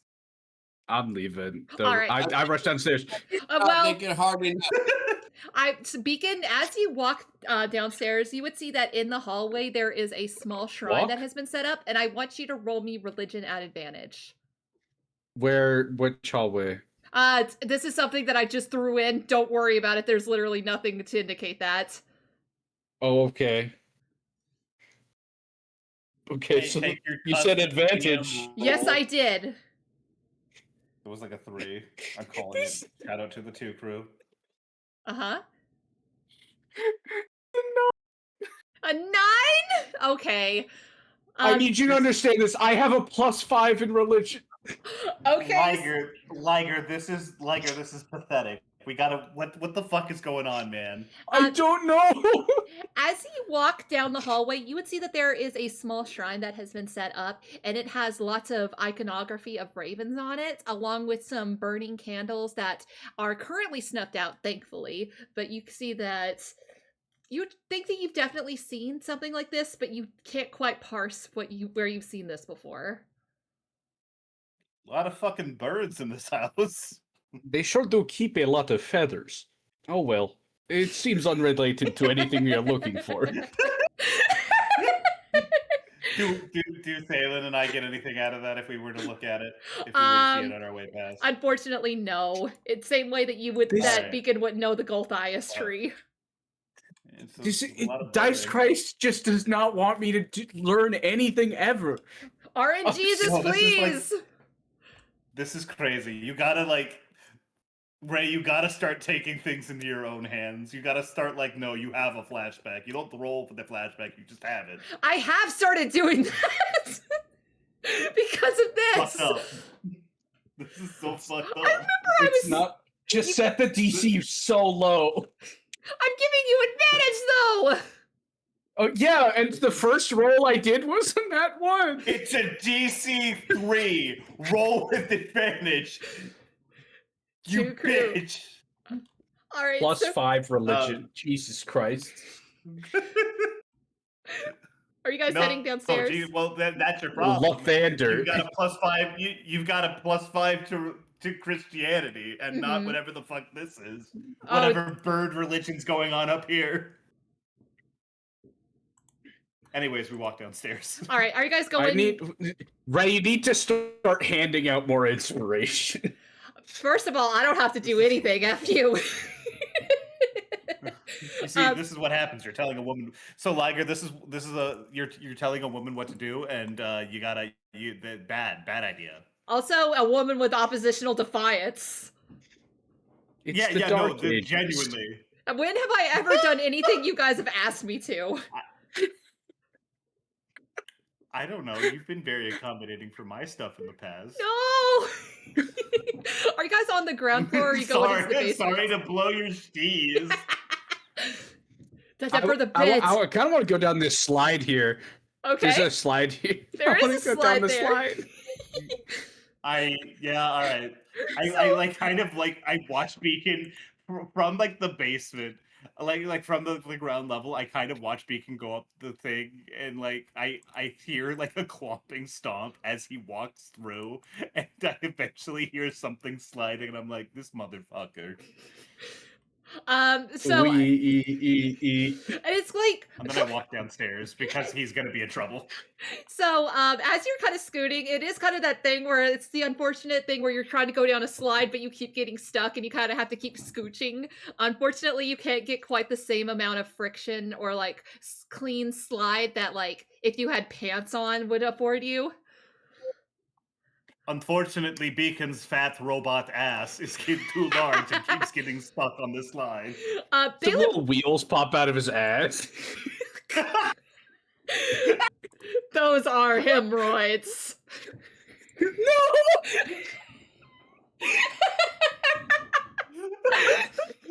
Those are hem droids. He's just like a little. He's got like a little fucking like he's like a rolling luggage. God damn it! Thalin, what are you doing? But making his way up the stairs to find somebody. You going down the stairs? Yeah, he's yeah. Going up. Ignacio and Thalin are going down to the basement together. Irina's second point on that. Irina's gonna follow you guys. She assumes you'll need her. Irina, come with us. Okay. Beacon, I think, is being Beacon's being silly again. Beacon's in a weird mood right now. Yeah, Beacon's Beacon going is for in a weird. Beacon's going I'm from fucking- brooding to wee. I fucking hate fighting humanoids. It makes me feel so bad every time. Well, I'm sorry, man. You're gonna have to get used to it. I don't know what to tell you. All right, so Sometimes humanoids want to kill other humanoids, and that's bad, and you should stop them by killing them. yes, exactly. That was why I killed Strahd, and everyone acted like I was in the wrong for it. So I mean, yeah, like he busted out of prison once already, dude. that's what I said. All right. Anyways. Okay, so you guys are able to go down the stairs. Beacon, you are able to somehow get here faster as you slide into this room. You see that the slope. By the way, Thalin, you guys have like gone down, like scroll down. But you would see that the turret that you're currently on is definitely scratched. Way more scratched now. Thanks, Beacon. So you would find yourself Crazy how there's something going on up here. I have wheels. So you would see that there is wooden pillars and beams supporting a 10-foot high ceiling of this ice cold cellar, which is split in two by 5-foot thick brick walls. A thin mist covers the floor. Each half of the cellar features an 8-foot tall partition that doubles as a wine rack. You see the western, well, you guys can't see the western one. The eastern one is half filled with bottles, and you see that there is another blight here. 2, in fact. And I need you guys to roll me initiative. Or you can use the initiative you just had, whichever one. I'll probably just use the initiative that I had. I am gonna roll something. I have no quick. problems with that. Chuck? This is a personal character thing. Please respect me. You want to use the one that you already used? Yeah. Okay. All right, so we're just going to have... Okay. Go ahead. No, go ahead. Go ahead. No, it's fine. I'm You're gonna say. Since you guys are doing that, I'm just going to have the druid and the blight, if there is a druid even here, keep the same initiative turn, which means that Thalin is top of the round. Ignacio, you are on deck. Do you mind if I open the door for Thalin? Yes. Well, I'd assume you did. What I did is I rolled a natural 20 on an athletics check. Ignacio kicks open the door and he's brandishing his crossbow and he's like, "Step away from the wine!" It's another natural 20. Nice. Okay. Oh fuck. Go ahead and roll me. Give me the max damage and your roll. Max damage is 16. 16. Plus my roll. That's an additional 11. Dang! Okay, so you immediately run in and jump towards this blight. Tell me how you kill it. As the blight like turns around to look at him, he's like takes the bottom part of his jaw and just throw it out and just takes it all at once and just throws him to the ground. Nice. By the way, from where you are standing, you see that there is a second room that is currently open, and you see another blight within. I don't think I can take another action. That is correct. So that's your turn. Ignacio, That's you my are turn. up. Beacon on deck. Okay. Ignacio is going to step forward. I he's forgot to going put Irina step on the into- turn order. I knew I was forgetting something. Hold on. Damn, how could you forget poor Irina like this? I know, she deserves She better. finally has like skills. In case she actually, in case she rolls up in front of me, I'm gonna wait. Hold on one sec. Let's see what she got. That's a 13. That's fairly respectable. 13, and I think that, how's her dexterity? Oh, she goes before Beacon! Oh, fuck. Because she's got a 15 dexterity now. Whoops, there's two. He's so overwhelmed with his first sense of joyous whimsy that he's ever felt in his entire life from going down this slide that he's just like, wow, is that what it's like for people all the time? Anyways, Ignacio's going to step forward. He's going to whip this blight. What kind of blight is this? This one is a needle blight, specifically. A needle blight. Gotcha. Which is what I kept calling the he's gonna things hit it last with time before I whip. realized they were twigs. Yeah. Anyways, whip. That's I whip for 22. 22 to whip. 22 whips.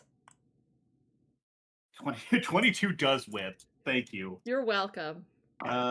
Damage is doesn't whip. That's 6 slashing damage and 4 fire damage. Okay. I mean, that's still pretty decent. That's pretty whippable. Yeah, I mean, listen, it's not like the height of my ability to whip it, but rolling again for second attack, that's going to be a 19. 19 hits. Okay. Rolling damage. Well, that's better for the slashing damage, but that's not really what I'm looking for.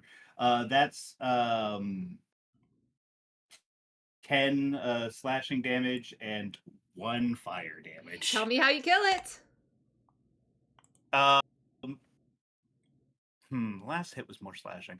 I think that there's like a searing sort of like whip as like the fire doesn't so much like burn through the thing so much as it helps like the whip cut through as it like Ignacio's whip reaches out and like hits a weak point on its neck and like the thing's head goes kind of fly like tumbles over as it like falls to the ground. Right. And then Ignacio is going to, using a little bit more of his movement, he's going to step forward. He's going to step forward just a little past Thalin. Just so he's in range, so that he doesn't need to.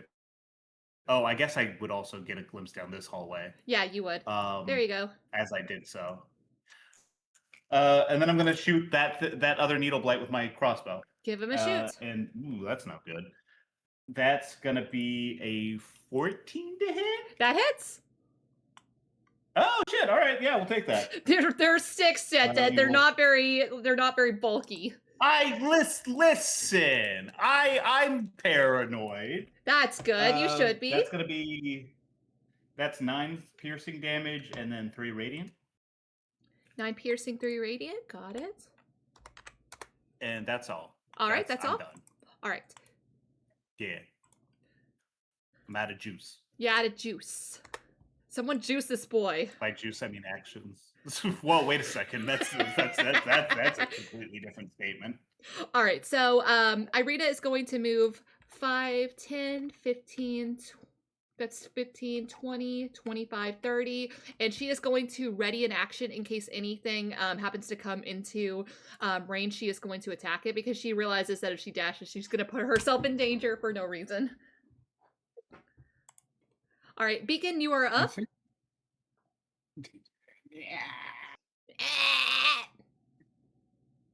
Can't fucking get to anything, dude. Everything's so far away. You're the one who wanted to go butt sliding. I guess maybe it's for a bit. Yeah, should I go check out what's up? Get it? You gonna go check out what's up? Whoa. What's up, dog? Yeah, he's gonna peek in right here using 15 feet of movement. Okay, you would actually see that there is a druid that is hiding behind here, behind the rack. Oh fuck! There was a druid after all. Yeah, you can finish your movement. Shh! If you do not make noise, I do not have to kill you. Beacon, what are you talking about over there? I do think that is actually an intimidation roll. Yeah, go I would roll that intimidation. That's Give me crazy. an intimidation roll. You'd think that he'd be like really good at intimidation, just because he's so imposing. He's like a 7-foot-tall murder robot. Yeah, you'd think. You'd think. But also, you're covered in grass. Speaking of 7... 7's not quite enough, my man. Buddy. Oh. It's not Beacon. Well, what does he say? He doesn't say anything, but he is looking at you with murderous intent in his eye. Yes, that does not look like the face of a man who wishes to live. Hey, Ray. Yeah? I'll step around this post. What's up? I got 101 temperature. Oh, that's not good. That's Yeah. no good. what? You're doing all right, man? He's got 101 degree I'm not- temperature. I do not feel good. Yeah. If somebody wants to run my character for the rest of the night, they can, but I cannot continue. Yeah, no, that's fair. Can one of you guys run Perfect, Thalin simple. for him? Yeah, I don't. Or not Beacon. Ignacio, run me because we seem to be kind of connected. Your blood Yeah, brothers. I got you, dog. Yeah. Please Yeah. run me as best you can, but I do not feel good, guys. I'm No. so sorry. You're fine. We wanted you to take a break anyway so you can get rest after not sleeping for 30 hours. Yeah, dude. Det, take my character, please, Will do. and just kind of give me the notes. All right, you get to feeling better, Chuck. I will absolutely make sure. I to am do that. so sorry, guys. You're I can't continue. Don't worry about it. Yeah, you get to feeling Get your better. rest. That takes priority. All Absolutely. right, I'll talk to you guys tomorrow. Bye. Dang. Bye. All right, Ignacio, I just gave you control of Thalin, so now you should be able to do that. Beacon, what are you doing with the rest of your turn? I guess I'll take... Man, I'll take 2 attacks. Okay. Or can I, like, prepare to take 2 attacks if this guy aggro's against me? Yeah. Well, are you specifically saying if he aggro's against you? If he, like, makes a violent move towards me, I'll take 2 attacks. Okay. All right, so the druid is up. He is going to Make a violent attack. Yeah, if you could believe that, he is going to use a violent attack to let's see. Oh wait, he can see through the cabinet? Yeah, you can see through there. Well, how come we didn't see him before? He was hiding back there. What? Well, actually, you can't see what's through here, but obviously there's movement that's happening in this area. All right, so he is going to cast Thunderwave. So I need Beacon and Irina to make me a Constitution saving throw. Beacon? What? Yeah, it's a 15-foot cube. You're right next to me. Isn't it like? No, it's like 15 foot. It says I'm reading it right here. Yeah. 15 feet cube originating from you. Yeah, so centered on him. So it's like, Yeah. it's not centered on him. Oh, wait. What it is it's originating from him. So it's essentially like you can position it here and go out 15 feet. You can position it here and go out 15 feet, or position it here and go out 15 feet. It's not like centered on him. It originates from him. Okay. So it would hit here by here. Okay. Wait, here. Okay, I see. 15-foot cube. 15 foot by 15 feet. Yeah. So it would be right here? Yeah. All right, so it looks like... So it would not... I don't think it would... Yeah, here, I'm not sure. Because it would go 7.5 feet down, 7.5 feet up. Because yeah. There you go. That's a cube. There we go. Can you make it like a little bit longer? No, it's 15 feet. Oh, it's 15 feet. There we go. That's that's 15 feet. But that'd be like.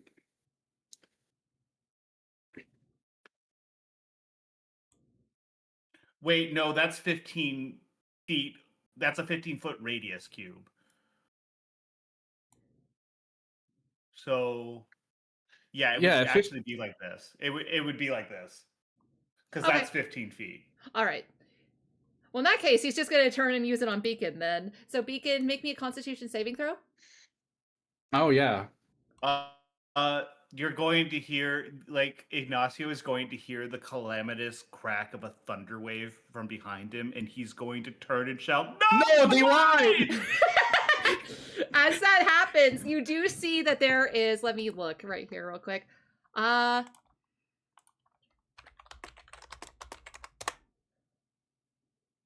You would see that 13 bottles of wine fall and crash onto the floor.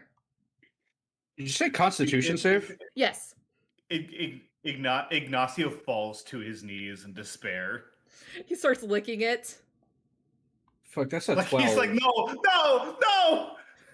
A 12. Let me see, because that might actually pass. Let's see. Oh, the spell save is 12! Meets it. No, wait, Defender wins. Good job, Beacon. Yay. How much do I take anyway? That's going to be...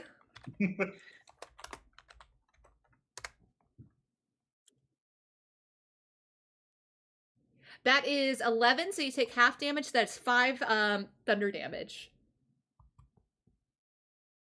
Oh no, I feel so thundered, dude. You've been thunderstruck. So that activates my reaction. It does. And I take 2 big swings at. Take 2 big swings. 20 21. That is 10 over his armor class, so it hits. Okay. Oh. I feel like a little bit worse for this guy. He was not prepared for this. He was not prepared. This at 8 slashing damage. 8 slashing? This is the equivalent of Rahadin. This is the equivalent of when Rahadin rolled up on us. Yeah, but it's not going so well for these guys. No, because we're better than them. Yeah. I don't think a 7 hits. A 7 does not hit. Okie dokie. All right, so that is your turn. I buried my buzzsaw into the post next to him. Yeah. And he's still reeling from that first hit. So he should understand that I mean business. You do mean business. So the Needle Blight is going to attack with its needles. It's going to attack Thalin. Oh.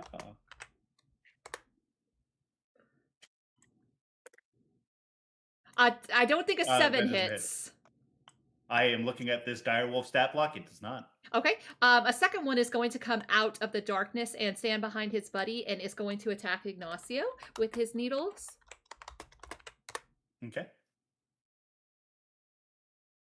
Hey, so could that hit Thalin instead? Can we switch those? Can we switch those around a little bit? Nope. All right. I mean, I don't think that you're going to be that awful, but it's 13 and then a straight roll. Do we have access to Thalin's like actual character sheet, or did we just not think past him ever losing the direwolf form? That's 4. Do you have that? Wait, the maximum is 13? Yeah. But you rolled a 1d6. Yes. He's got 2d6 plus 1.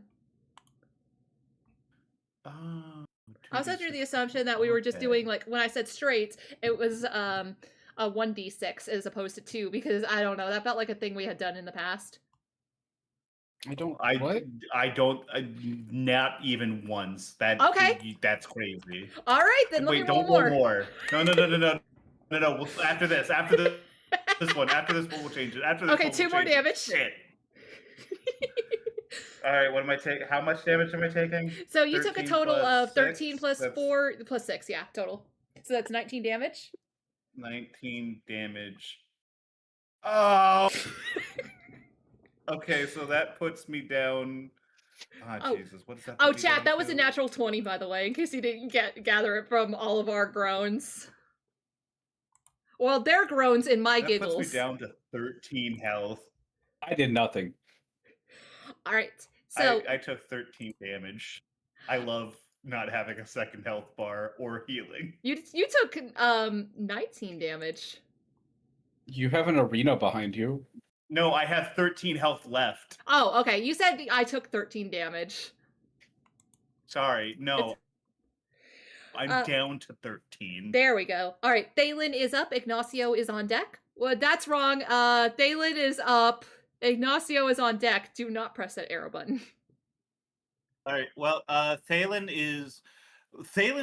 sees like Ignacio, like he manages to like dodge like the needles, but then he sees like Ignacio take like a really nasty hit, and like he starts snarling, and like as he starts to like charge down these blights. Give me 1 second here to measure. That is a cube and not a line. Yep, he's going to charge that first one, and he is going to make an attack. Okay. Let me go ahead and roll that really quick. Let me make sure that I got his. Okay.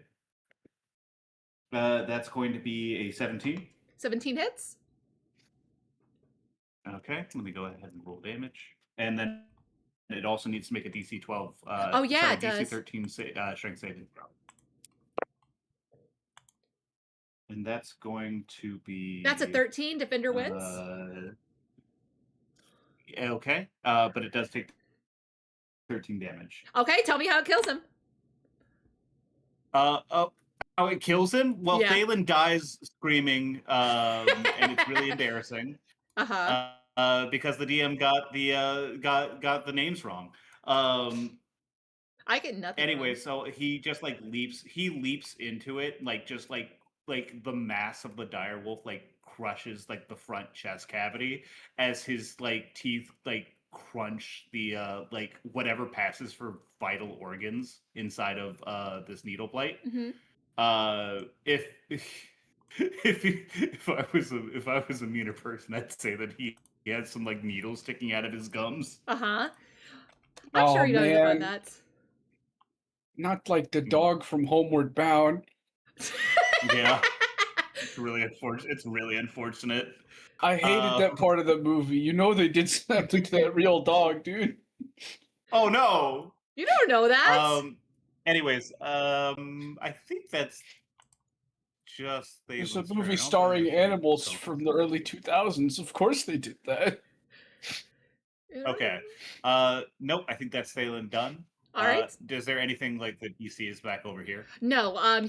This wine rack is completely empty. He would see that it is completely barren over here. There are no more druids remaining. So it's just a wall. Yes. Okay, gotcha. Oh no, more wine on the ground. That one's fine. That one didn't shatter. All right, Ignacio, you are up. Wait, Irina but on it's deck. covered. But I'm looking at a shattered bottle. The way that Ignacio. Oh, that one is. That one's not. The one next to it is not.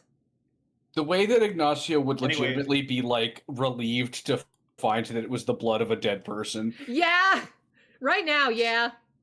Listen, people can make new blood. It's very difficult to make wine. Anyway, so Ignacio is going to like turn and roar as he like runs upwards. And he's going to make 3 attacks against this this druid who casts Thunderwave. He's finally going to get to use his crossbow. I tried to save you. That's 24. 24 hits. Okay, that is going to be 6 piercing, 4 radiant. Next attack. He's going to take another step forward as he does so. Next attack is going to be a 21 to hit. 21 hits. That is going to be 7 piercing and 3 radiant. Okay. So 10. Gonna take another step forward. Third attack. That's going to be a dirty 20. That hits. 8 piercing, 5 radiant for 13 damage. All right. This guy's not looking good. He looks at Beacon like maybe I should have taken that offer, but still standing his ground. How dare you! He's genuinely really pissed. Yeah.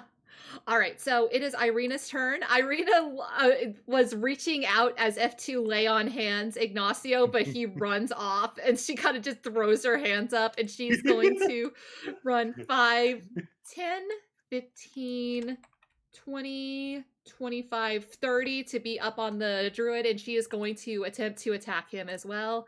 Let's see how she does. Kill him, Irina! Make it slow! For God's sake, Irina, cast Hunter's Mark, I swear to God. Well, she hit it! That's a 19! No, yeah, she hits that shit. Yeah, she does. But Hunter's Mark is bonus damage. Yes, but it's going to use one of the few resources that she has. 2 spell slots. Alright, so that is going to be... She has 3 heads, right? She kills him! So she is going to, taking Ignacio's word, she is going to, run past him and bury her sword into this thing's chest before sliding it out and, throwing her the blood onto the floor alongside the shattered wine. I am beginning to regret having you take that oath. Beacon, you are up. The druid is dead, so the blights are on deck. Are the corners of this room dark because there's nothing there? There's no doors over here? Oh, sorry. Let me reveal a little bit more, but in short, yes. Oh, okay. I'm going to ignore the obvious secret passage behind whatever's going on up there. What are you talking about? By the way, Ray, there is a little bit of stuff over here that's uncovered by the fog. Oop. Let me fix that. There's a tiny little sliver. Just wanted to. I saw it earlier, and that's why I pinged it. Oh, I see. There you go. Is this wall fake? Don't worry about that. Are you feeling the wall? I mean, Beacon has no reason to. Are you making an investigation check while Thalin is fighting this needle blight? I think he's probably going to be fine. I know for a fact he's going to be fine.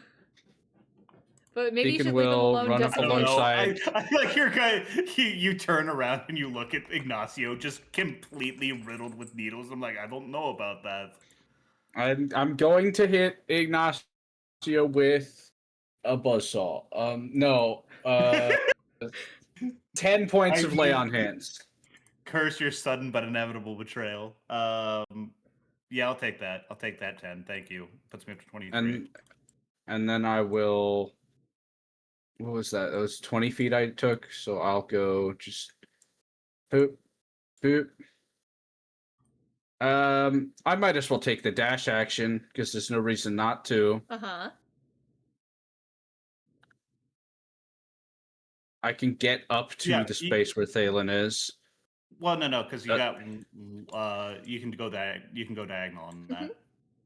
Oh, okay. So I can get just in front of Thalin. You can. Aren't you guys glad about the diagonal rule now? Looking directly at Detdet. No, I still think it's not as good. I'm sorry. Well, you will suffer for that later. I'll take advantage of it. I'll take advantage of it. But listen, I gotta be true to myself here. That's Beacon's turn. All right, so the blight is up. It is going to attempt to attack you with its claws. I bet you money it won't hit. Oh, does a 22 hit? Hey, so about that. The 22 does hit. Okay, well, you owe us money then. I guess I do. I will pay you guys out in currency of some sort later. All right, so let's go, baby. I love currency. Like some sort of inspiration. No. All right, so that is 6 points of piercing damage. Oh no, I've been needled. Actually been clawed. Yeah. Well, I mean, that's still needles. I It's guess just that's needles in true. the shape of claws. Yeah, that's true. All right, Thalin, you are up. Ignacio, you're on deck.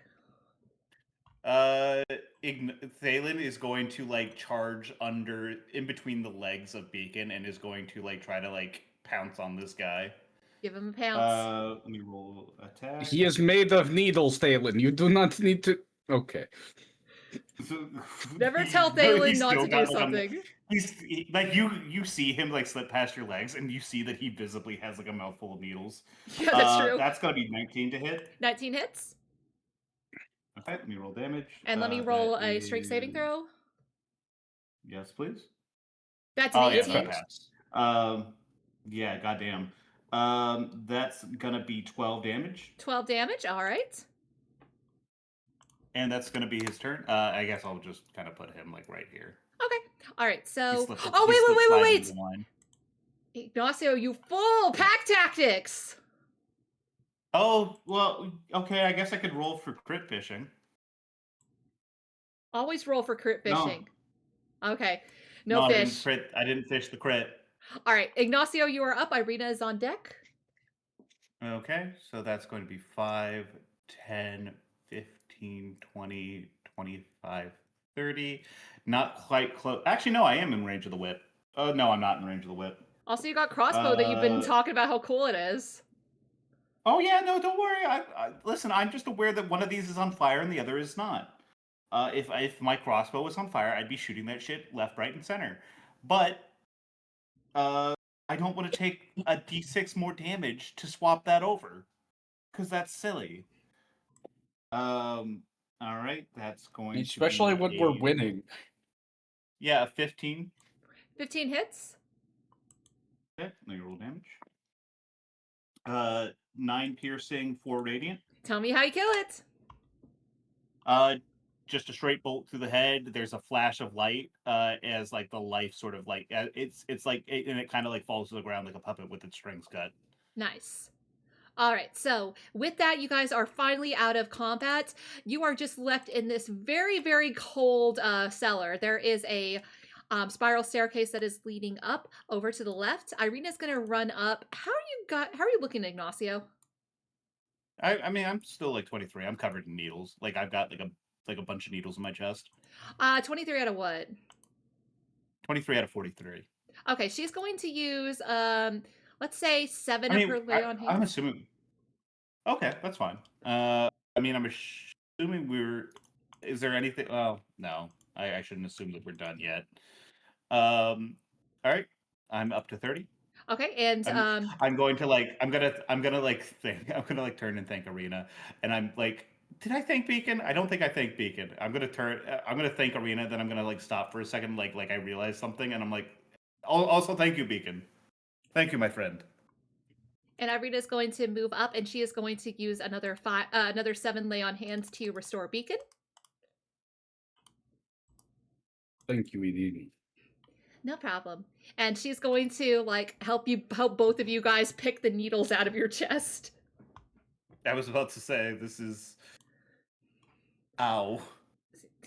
I should be in a bathroom for this. Picking shrapnel out of my chest. You have become much more adept at healing. I am proud of you, Irina. Thank you. I'm just sorry that I had to kill the druid, but I had to defend you guys. I was not in any danger, to be honest. No, I know you weren't. I was talking about Ignacio. I do not know why the man with the crossbow was walking towards her. He needed to die. I was walking him down. You don't get it. It's aura. I think that Ignacio has gone long enough without a drink that his hands should be shaking. He should be taking disadvantage on his attacks. He's not an addict. If that's the case, I go and grab a bottle of wine. The fuck? There's actually one on the floor that is right above Beacon. What's on the label?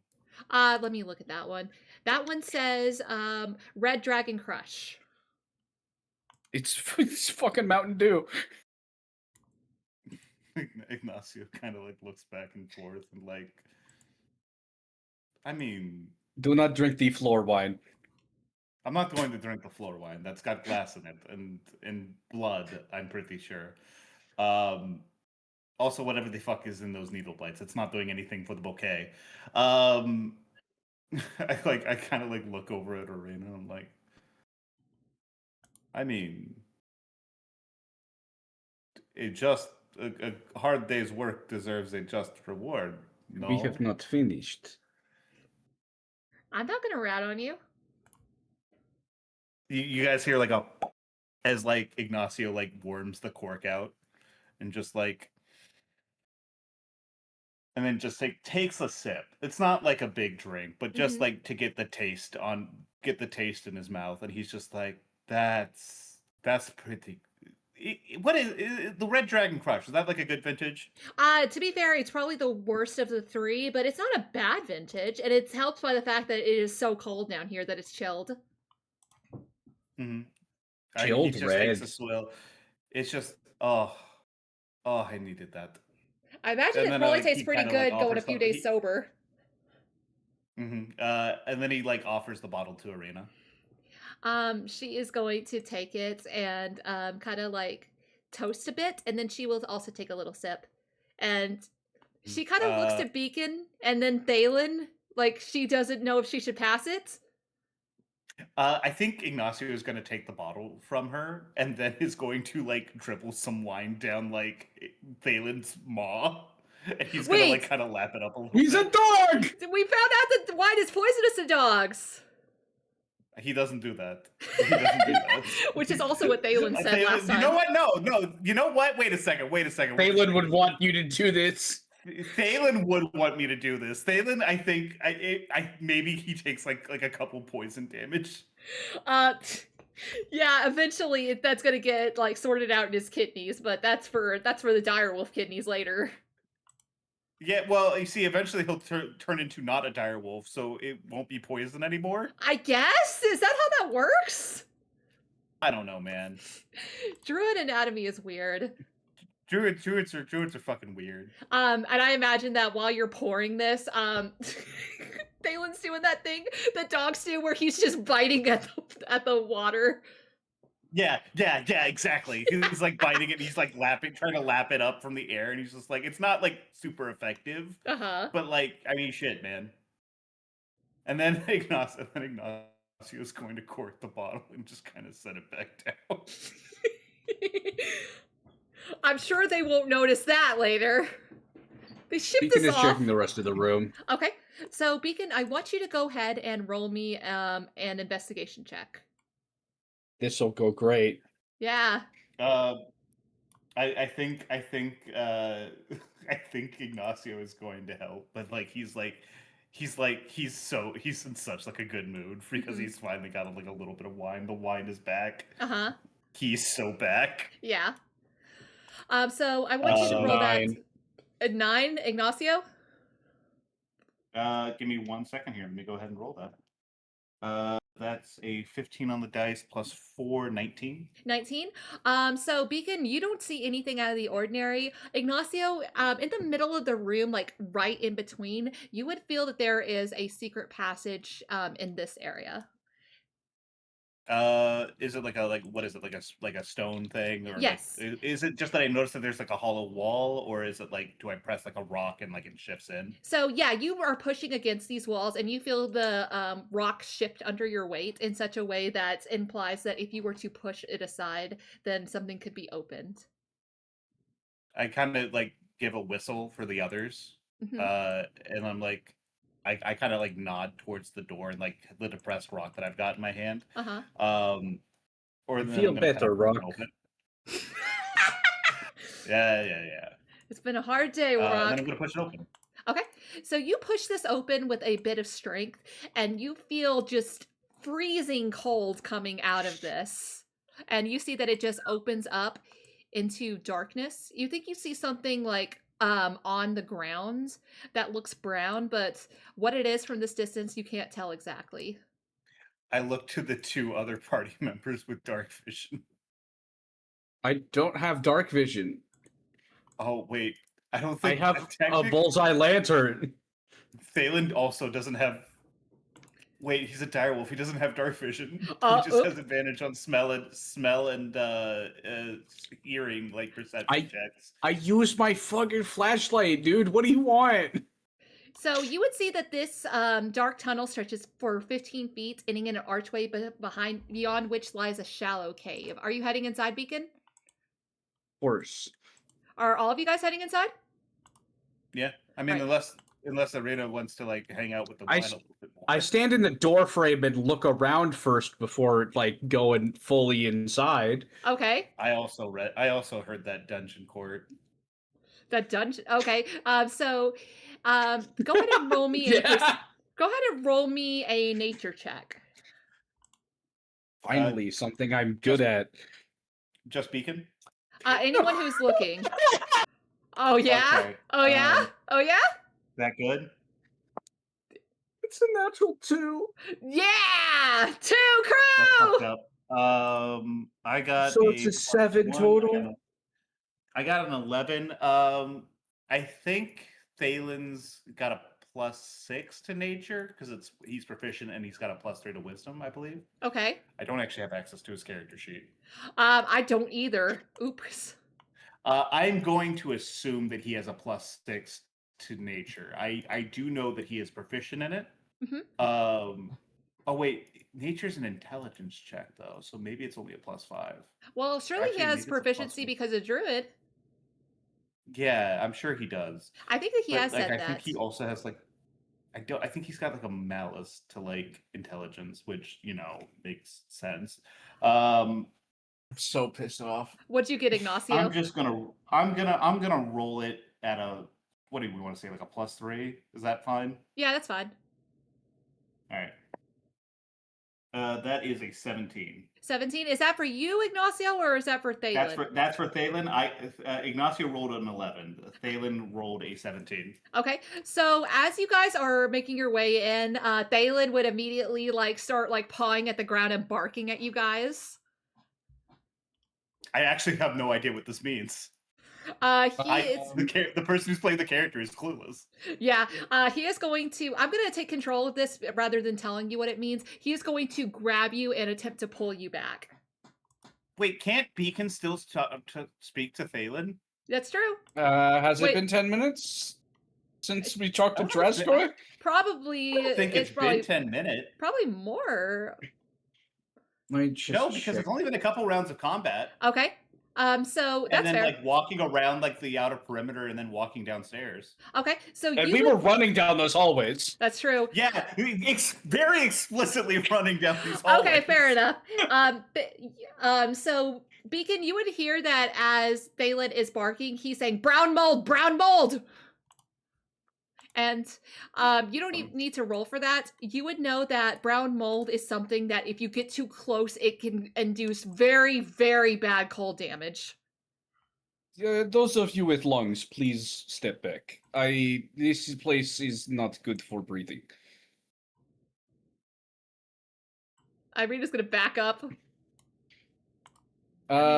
Is that a sickness or is it a poison? Neither. No, cold damage. Cold. Oh. But you have to breathe it? No. Brown mold is it's like a triggered thing. It's like a trap, almost. Oh. It's a trap that nature made. Uh-huh.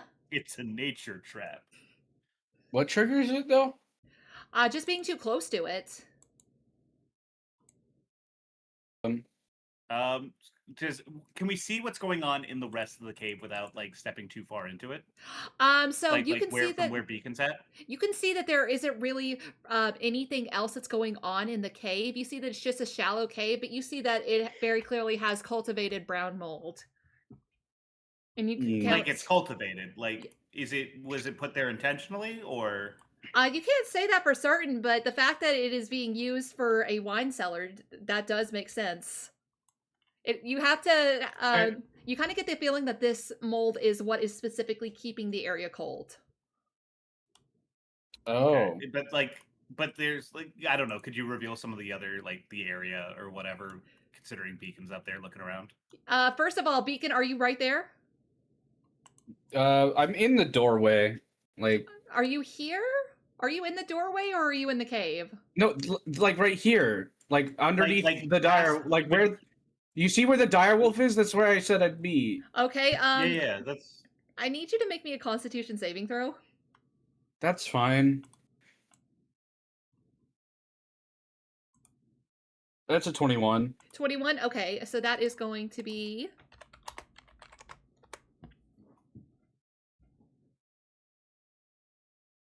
That is 17, so half that is going to be 8 points of cold damage. Holy 4d10. All right, maybe we don't fuck around with the cave.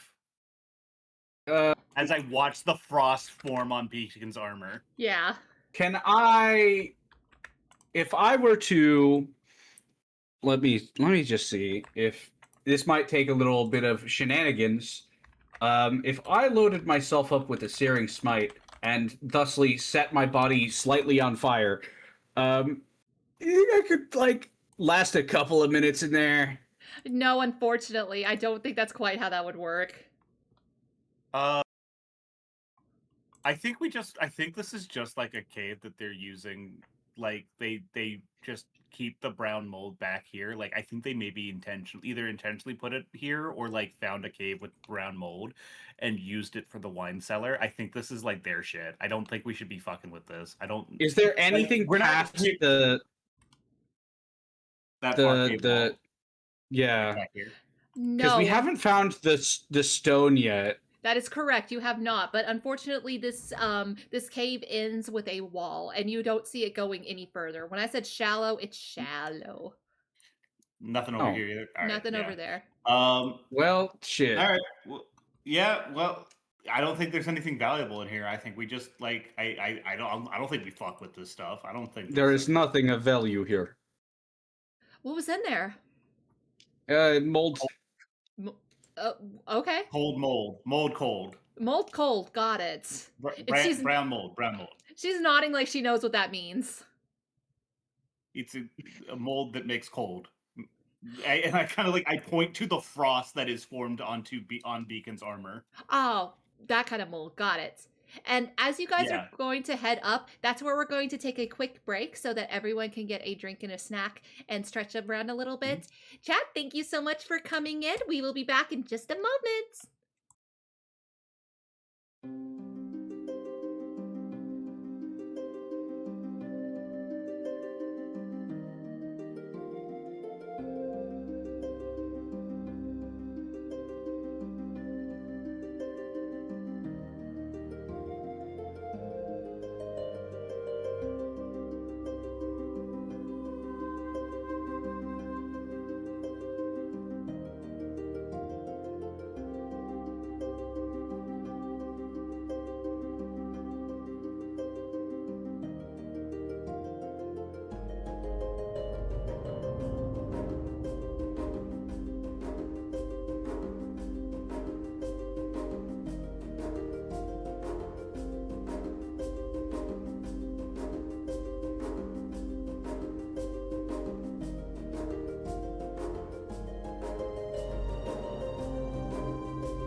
Okay, and we're back.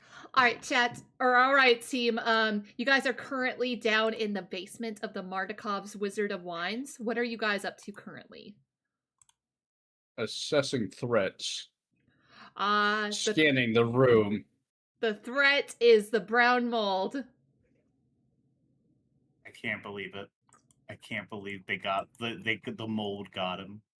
I shoot a javelin at a pile of mold. No, I don't do that. No, no. You have to go get they it. cultivated that. They're gonna be mad. I don't think that's as much the problem as the fact that he's gonna have to walk in, grab his finger, and then take more cold damage. Well, I mean, there's that too. I don't think you can pierce a mold collective. I don't think you can. Can I roll like an investigation check to see if these guys were clearly looking for stuff? Like they've been searching the whole house. Can I roll like an investigation or like an insight check to see if like they found it yet? Yes, go ahead and roll me an investigation check. I'm going to say this is based off of what you have seen of the house. Okay. That's a 19, so that's a 23. Okay, with a 23, you definitely get the idea that they were rummaging through upstairs, but it didn't look so much as like that they were looking for anything. From the way the house is set up, granted there's not too much as far as like extra stuff in this area, like nothing that is like for any purpose other than making wine, except for like a few cosmetic items upstairs. I wish Detdet was real too. But you would see. Damn.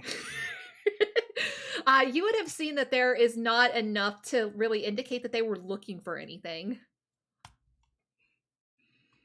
Not here anyway. You definitely know from talking to Adrian that you were supposed to be looking for a gem that glows. But you have not seen anything. We didn't see anything. Yeah, not on any of the bodies or anything like that. No. Okay. Have I seen any indication that there was more druids and then one of them left? So you definitely get the idea that the Mardikovs have been out there for a while. So to have people coming and going from the winery, that would make a lot of sense. Can we like kind of go over the bodies really quick to see if like they have anything on them, anything that might be able to like indicate to us like, I don't know, like a note or orders or something along those lines, right? Or even just like any kind of material goods that they might have. Okay, I'm going to say, wouldn't it be nice if there was wouldn't it be nice if there was a particularly scared one that was still alive? So no. I will say that these guys suck. I'm going to retcon and say that you guys were able to like look around and like every time that you felled one of these druids, you were probably searching the body because that does sound like a thing you would do. And unfortunately, besides the spellcasting component that you saw earlier, they don't seem to have anything much of value on them. Definitely nothing that matches the description, and unfortunately, no notes. Goddamn dirt herders! I kind of thumped one of the body of the one that like cast that thunder wave.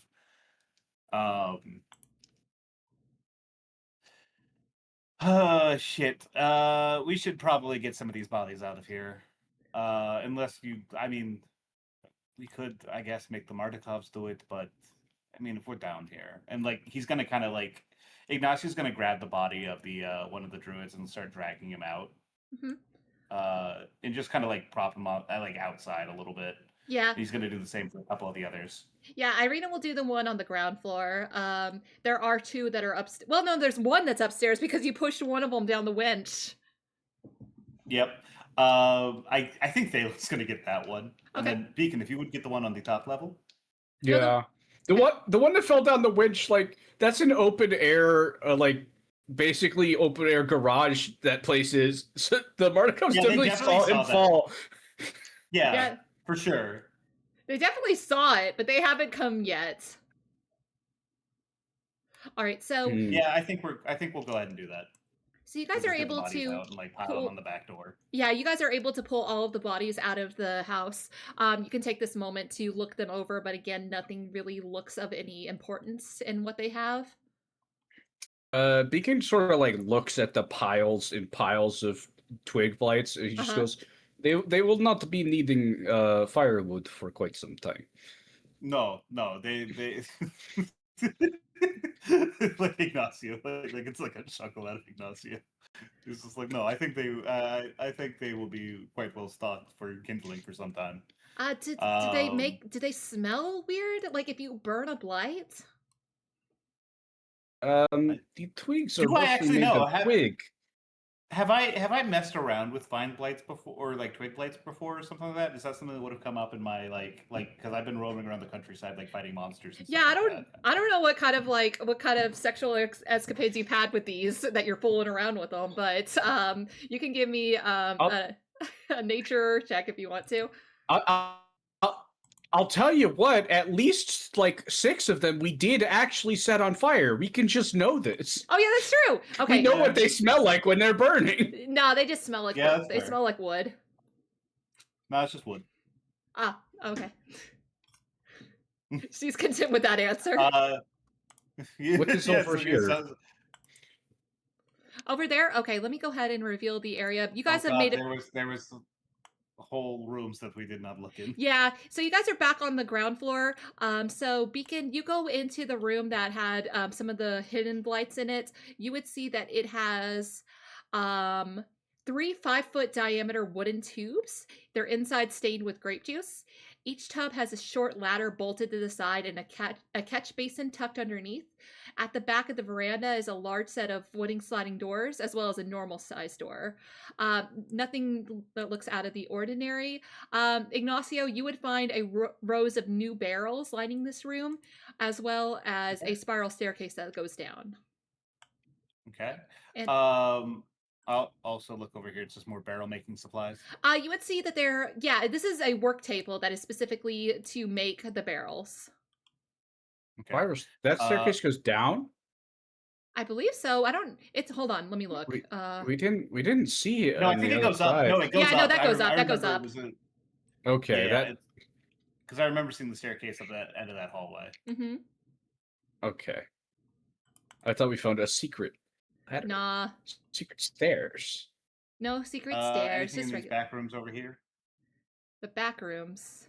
Oh, those. Okay. Like right over here. No, unfortunately, those just open up out to the outside. And that is a spiral staircase heading upstairs. Oh. And that's just like the backyard section or whatever. All right. Yeah. I think we've made a pretty clear sweep of the house. We want to go ahead and head back to the Markovs. Hold on. There's just the one more room over here. That's the outside. That's the outside? There's a door. I have found a very large green room. We just spent the last like 3 minutes dragging the bodies out here. What are you talking about? Beacon looks down at the bodies. Oh, it seems we have found this room already. I do perform some funeral rites. Okay. Irina is going to join you in that. Ignacio will say like a prayer or two, but he's not gonna go like crazy about it. I imagine Thalin's just hanging out. These were not good people. They did not do good actions in life. Like he'll say a prayer for them, but he's not going to he's not losing sleep over this one. Mm-hmm. A druid's life is connected to the land and the nature. When the ground turned sour in the Kogan Valley, I can only imagine it corrupted the few souls that were connected to it. I do not know if this was their fault or their upbringing, but I can only imagine in the next life that they will find peace. I hope so. One can hope. And then Ignacio is going to kind of move to head back to the Markovs. Okay. So the Markovs, you would see that one of the young boys is currently like brushing and braiding Daisy's hair, and you would see the rest of them look up. The older son is going to come up to you, the one that identified himself as Adrian, and he's going to say, "We saw one fall earlier. Does that mean are they gone?" Oh yes, no, they're very well taken care of.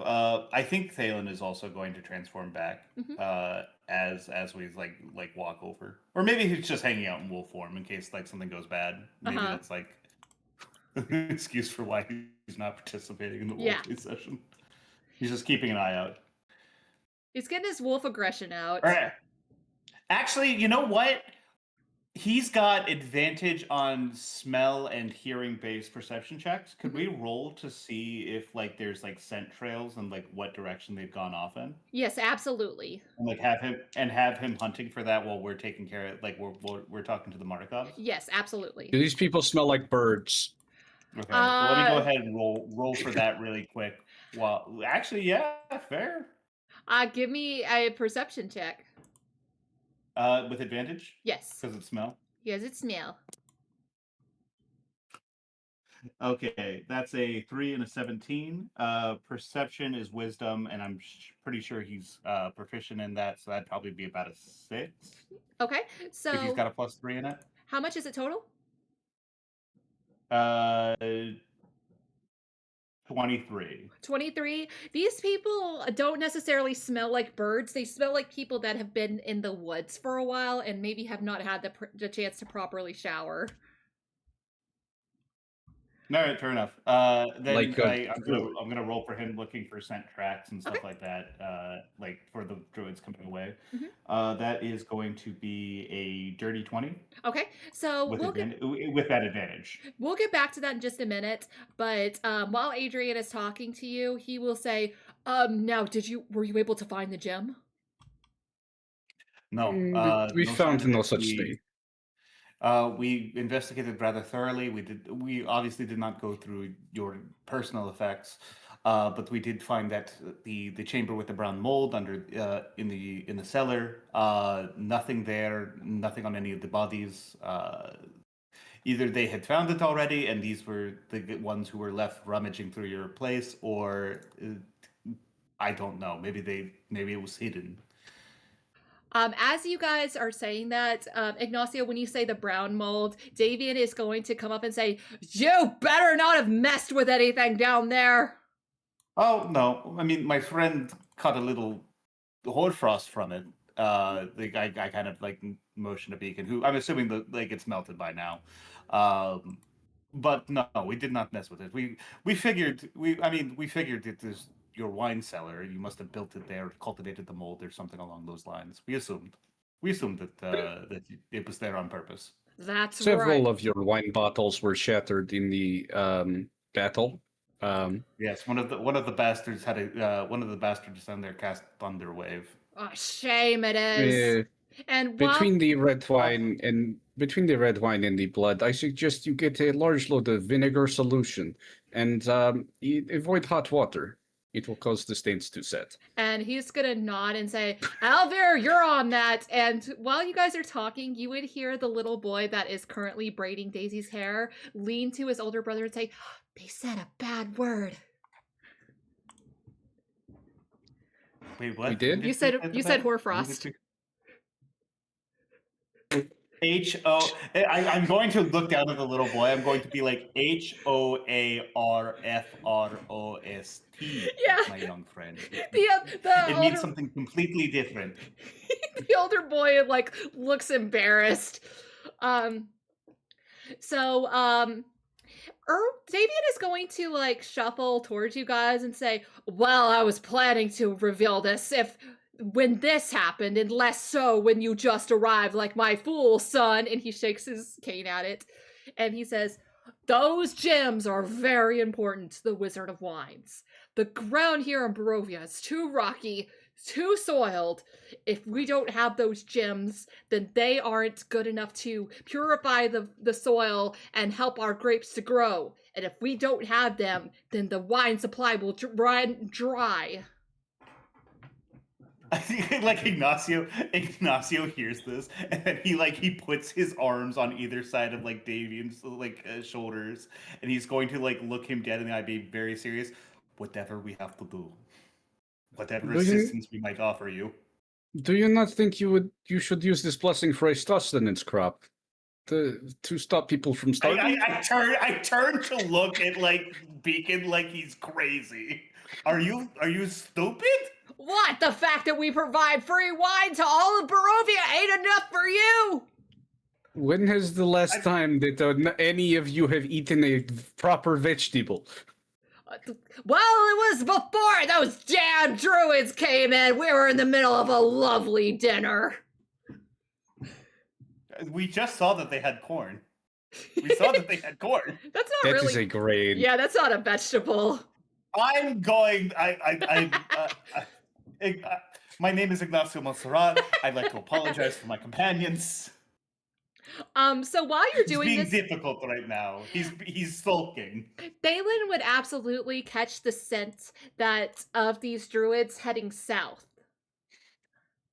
As well as seeing some footprints that are heading in that direction. And that's in the direction of Yester Hill, right? Yes, it is. If I remember correctly. Because they described that to the south. Mm-hmm. It is likely that your home is safe enough to enter now. However, yes. I would not leave it once you do. We will take care of the rest from here. I'm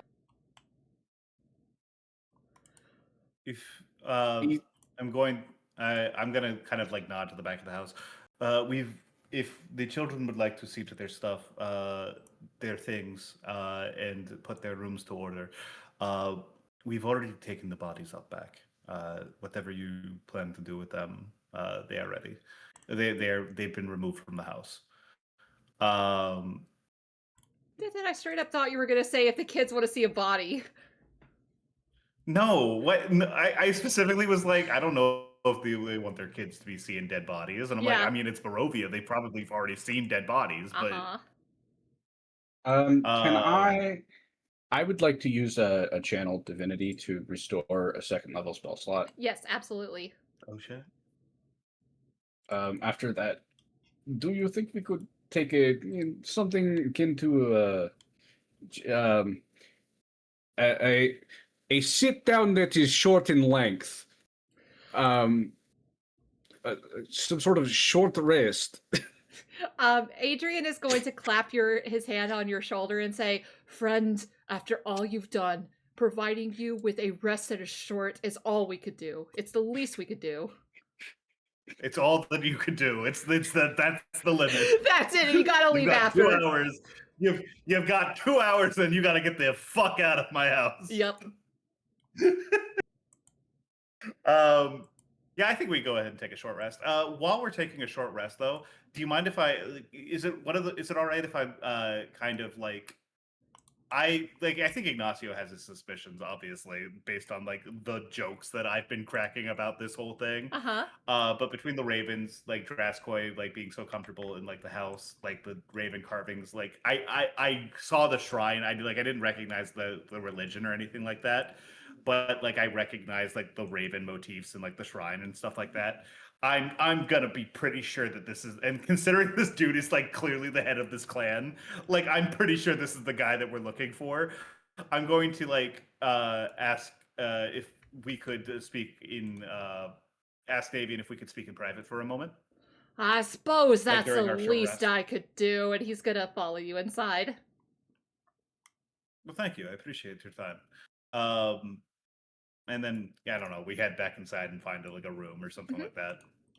So everyone is going to tea. Yeah, everyone's going to come inside, and they will all start taking their they'll start going up to their rooms, start getting ready to take a shower, maybe have some food, lay in their beds for once. They're leaving you guys to your own devices downstairs.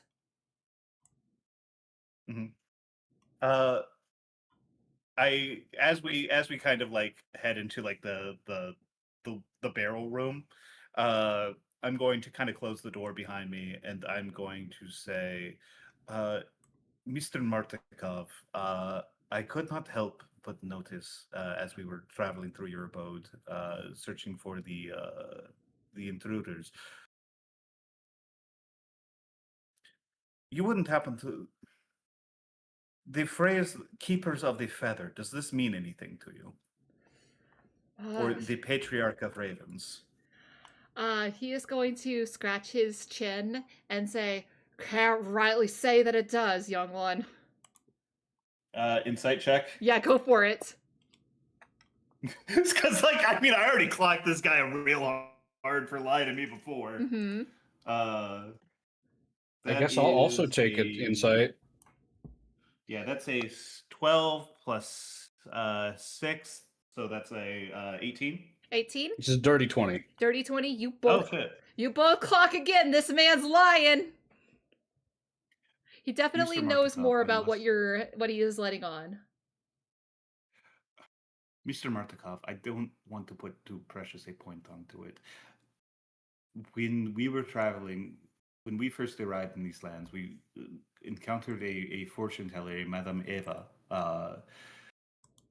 who informed us that, given our goals, I nod to Beacon and myself and Arena,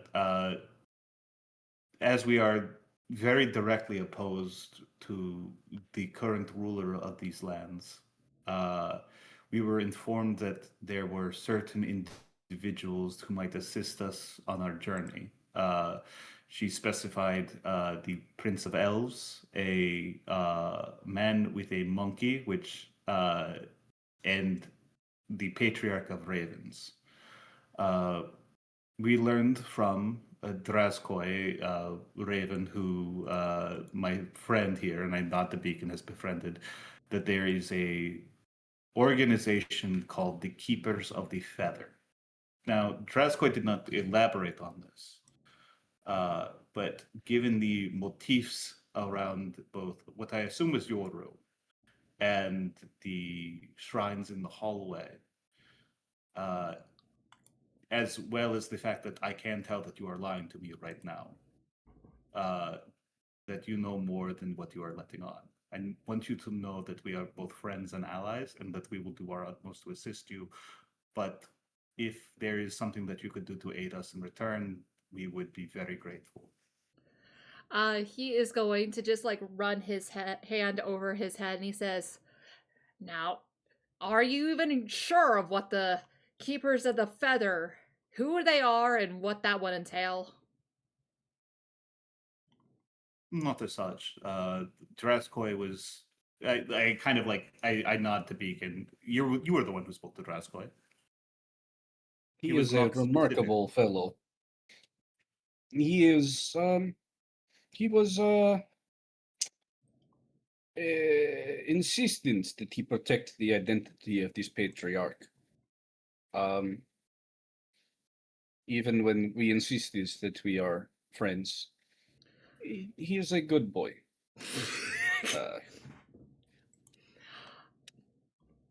Well, I don't know nothing about you talking to the Ravens or any of that nonsense, but I can tell you what. If the Keepers of the Feather are real, then they are a secret spy network here in the Barovia, maybe even across all of Ravenloft. And as such, they don't care much for their identities being known.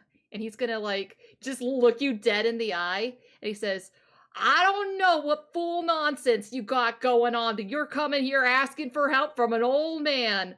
But maybe if you see to restoring these gems that have been taken from my family, 3 in total, I might know a little bit more of what you're talking about. 3 in total. Blessings from the goddesses long ago. At least that's what our forefathers say. The druids took 1, and what happened to the other 2? He is going to, like, huff, and he looks very upset, and he says, 10 years ago, my fool son, he had it up in his head that he was in love with some wench from Vallaki, and they often went out doing who knows what on nights when he should have been watching the vineyard. Well, ever since that day, I ain't seen the gem that was taken. Maybe he took it and ran off with his new girl. Maybe it was taken on his watch. Couldn't say for certain. As for the second, that was taken about a few months ago. By who? I'd guess it's one of the druids. What's Danica's husband's name again? Erwin. Oh, you mean Erwin, yes? I mean Erwin. We still supply wine to his tavern, but I ain't talked to him since, and I've got no intention of starting now. Well, far be it. Unprompted, I will let you know he is doing well. Well, my son still talked to him, so I know that much as well. I'm going to kind of like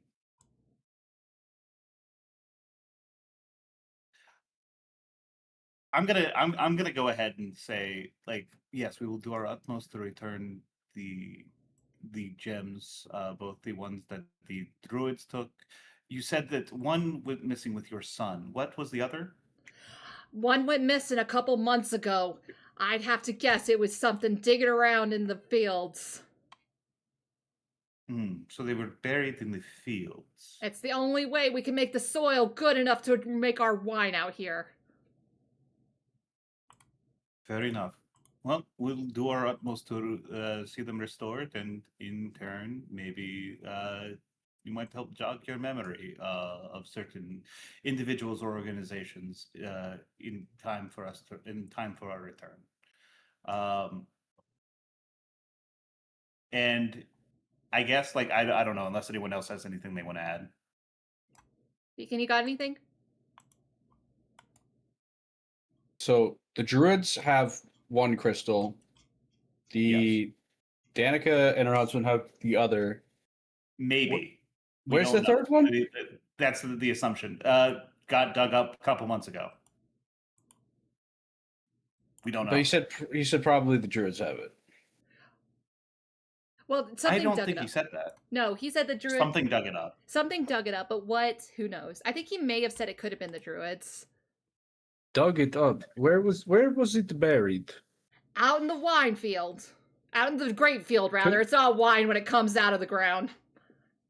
Would you take us to the place that it was? I suppose I can, and he's going to lead you guys out into the field. The entire time, he is like laying it on pretty thick that he is just a poor old man. That really quick. Yeah, go ahead. Quick.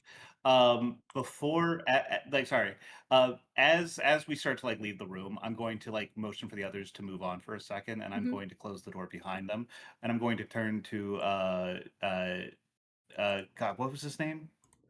This guy?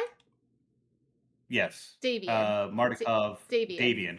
I'm going to turn to Davian, and I'm going to say, I understand that you have some level of enmity with your son, and it is not my place to step in to pass judgment or offer advice when it is not my family and it's not my place. But as someone who had in many ways a very large family as well, and who lost all of them very suddenly, it is not whatever grievance you have with your son, whatever ill will or dispute or disdain you have in your heart for him, it will not matter when he is gone, and it will not matter to him when you are gone. And he's gonna look up at you and say, "You sound just like one of my sons and my daughter." That's what they've been preaching to me every day since that day 10 years ago. Now, my brother and I parted on bad terms, and every night I think about what I could have said to apologize to him. It's not worth it, Davian. He just and then I'm just gonna kind of I'm gonna pause for a second, then I'm just gonna open the door and then proceed out. I don't necessarily need to hear a response. I just I just wanted to make sure that came across. Yeah. Ignacio is very wise, Damon. Davian. Damon. He looks at you guys. He does this. My name isn't. Listen, I'd like to apologize for my companions. He gets names wrong sometimes. I don't there's no rhyme or reason to it. Mm-hmm. Irina's gonna pop up and say, he got my name wrong for a bit, but he eventually got better about it. So give him time. What is wrong with Irina? You said it different the first time we met. Irina? I think you said Irina. Irina. So he is going... I did not notice Anyway, that I had changed it. Anyways, to the fields. He takes you guys out to the wine fields. Or I keep saying wine fields, it's grape fields. He takes you guys out to the grape field, and you notice that the grapes are very clearly shriveling and dying, and the vines are looking very poor. Beacon pulls a full bottle off the vine and just goes, "Oh, it is rotten." So it. I know you're saying the grape fields. It's a vineyard. I'm sorry. It's a vineyard. It is a vineyard. Anyways, yeah. So kind of like we're noticing like the sort of like the loss of vegetation. Like obviously things are like kind of rotting on the vine. Yes. Like, Specifically, and withering and like falling away. Specifically, you see that the vineyard is set up into 3 different zones. You see one is completely cleared away and clearly nothing has grown there in a while. You see one still has the trellises, but no grapes are growing upon them. And the other one has the grapes that are growing upon it, but are clearly wilting. Obviously, the one that the druids took, the most recent theft, takes priority, but I would also like to see the other 2 as well if we have the time. Go make yourself useful over there. And I'm sorry, what? He pretty much gave you permission to go look at the other fields. Oh, okay. Sorry, I just like go make yourself useful over there. I'm like, is there work to be done? What's happening? Oh, by the way, did we take that short rest? That is up to you guys. Of course we did. We did it while having tea with the old man, right? Right? Yeah. So I'm going to specifically, Beacon, now that you have time to like look this thing, the staff over, I'm going to send you what it does. And what I'm definitely not attuning to it. That's fine, but I think the short rest was enough for you to know what happens with this. Oh, okay. There you go. I'm gonna roll 2d10 for my short rest too. Okay. That is 9. That puts me up to 39. So I'm 4 points from full. That's fine. Oh wait, +1. +1 for my con modifier for both of those dice. Thank you. I'll take that. That's 41. I'm 2 off of max. Nice. Irina didn't take any. She's good. Mm-hmm. Beacon, it's are because you she handled that twig blight so well? Yeah. Beacon, are you rolling any hit dice? I rolled 1 and I got max, so nice. I'm actually like full. Nice. All right, so Sick. Are you guys can go ahead and investigate the fields if you're wanting to. I imagine you're investigating what, the one that looks like it was used recently but not currently? Yes, I think I'm going to. For that one. I think I'm going to roll like a traditional investigation, like a more mundane investigation. Mm-hmm. That's fine. As opposed to more like an Arcana or like. Oh, I see. Like a nature check or something along those lines. Yes. That's a 20. That's a nat 20. That's a nat 20. You're looking around and you clearly see wolf paw prints that are in the mud, as well as like it looks like something has been dug out, but dug specifically in a way that looks like wolves have done it, and they are heading back towards the path through which they came. I know it doesn't make any sense, but like Ignacio for a moment is going to look over at Thalin and just be like, give him like a little bit of a stink eye. Mm-hmm. Like, Meanwhile, Thalin's taking his nightly shower. Yeah.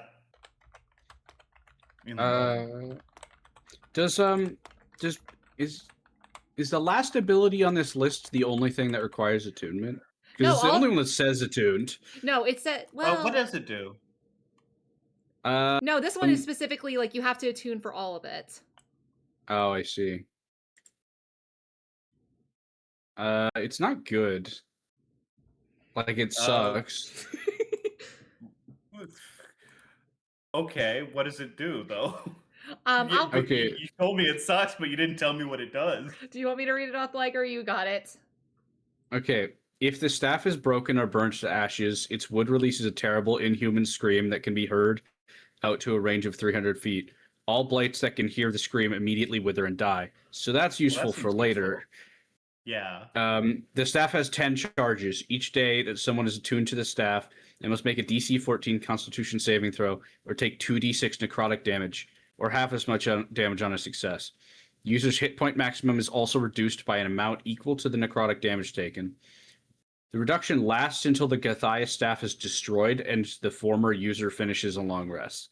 The user dies if this effect reduces their hit point maximum to 0. It gives you Vampiric Strike. The staff can be wielded as a magic quarterstaff. On a hit, it deals damage as a normal quarterstaff, and you can expend 1 charge to regain a number of hit points equal to the damage dealt by the weapon. Each time a charge is spent, red blood oozes from the staff's pores. Blightbane. While you are attuned to the staff, blights and other evil plant creatures don't regard you as hostile unless you harm them. I could see like a situation where it might be useful to like attune to it just for that last bit, but yeah, otherwise just snap that shit next to a bunch of blights and just like, okay, that's a problem solved. Yeah, if you wanna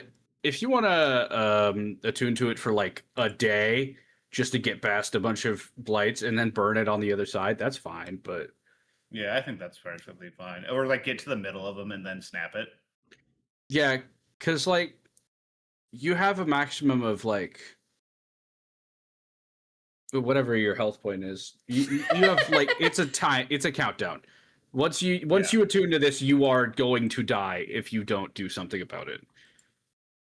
Mm-hmm. This is something... Or like, I mean, well, if you stop using it, like if you unattune from it, like it just doesn't tick further. But you still maintain that level of like reduction. No. Yeah, the reduction lasts until the Gathaia's staff is destroyed, and the user finishes a long rest. Yeah. Okay, gotcha. Yeah, it might be useful if we need to go somewhere. Like they said that their base, that the druid's base was like Yester Hill, right? Mm-hmm. Might be useful if we need to if we do a thing where like we disguise if we want to disguise somebody as a druid and get them in there, and then break the staff in the middle of like everything or something like that. We don't have to disguise someone as a druid. We have a druid. That's true. Yeah, but like disguise someone as a dirty druid who doesn't shower. Ew, a dirty druid, disgusting. Like a filth, like one of these like weirdo, it's. How does Strahd feel about the fact that his druids, the ones that worship him specifically, suck so bad and don't shower? You'd have to ask him, man. I can't imagine that guy is like, yeah, I'm cool with this. Like, I feel like he would be like one of those fucking guys where he like the fucking Death House where he's like, you guys are fucking embarrassing. Fuck you. Kill yourselves. I need to remind you, this is like the Gothic Middle Ages. No one's showering, like in general. Except okay, Thalin. but like there's a level between like whatever, like not showering every day or like not taking a bath every day, and like I'm actively covering myself in dirt and shit and then not cleaning any of it off. Ever. I don't think she ever described them as covered in shit. I definitely didn't. Oh, shit as like a pejorative, as okay. in like twigs and leaves and shit, you know? Got a nice earthy smell. You told me there was a stink! Yeah, there is. You told me they smelled! Yeah, they do. But also a nice earthy smell. Getting some notes of the ancient and the land. And the land. The land. Shit. Yeah, I think okay, so so wolves did this. We didn't see any like None of them shapeshifted, or none of them had a wild shape, right? No, they specifically didn't. They were level 1 druids. Also, I will say, Ignacio, those paw prints way bigger than a normal wolf, and normal wolf paw prints are So big. it's a dire wolf. So it's like a dire wolf.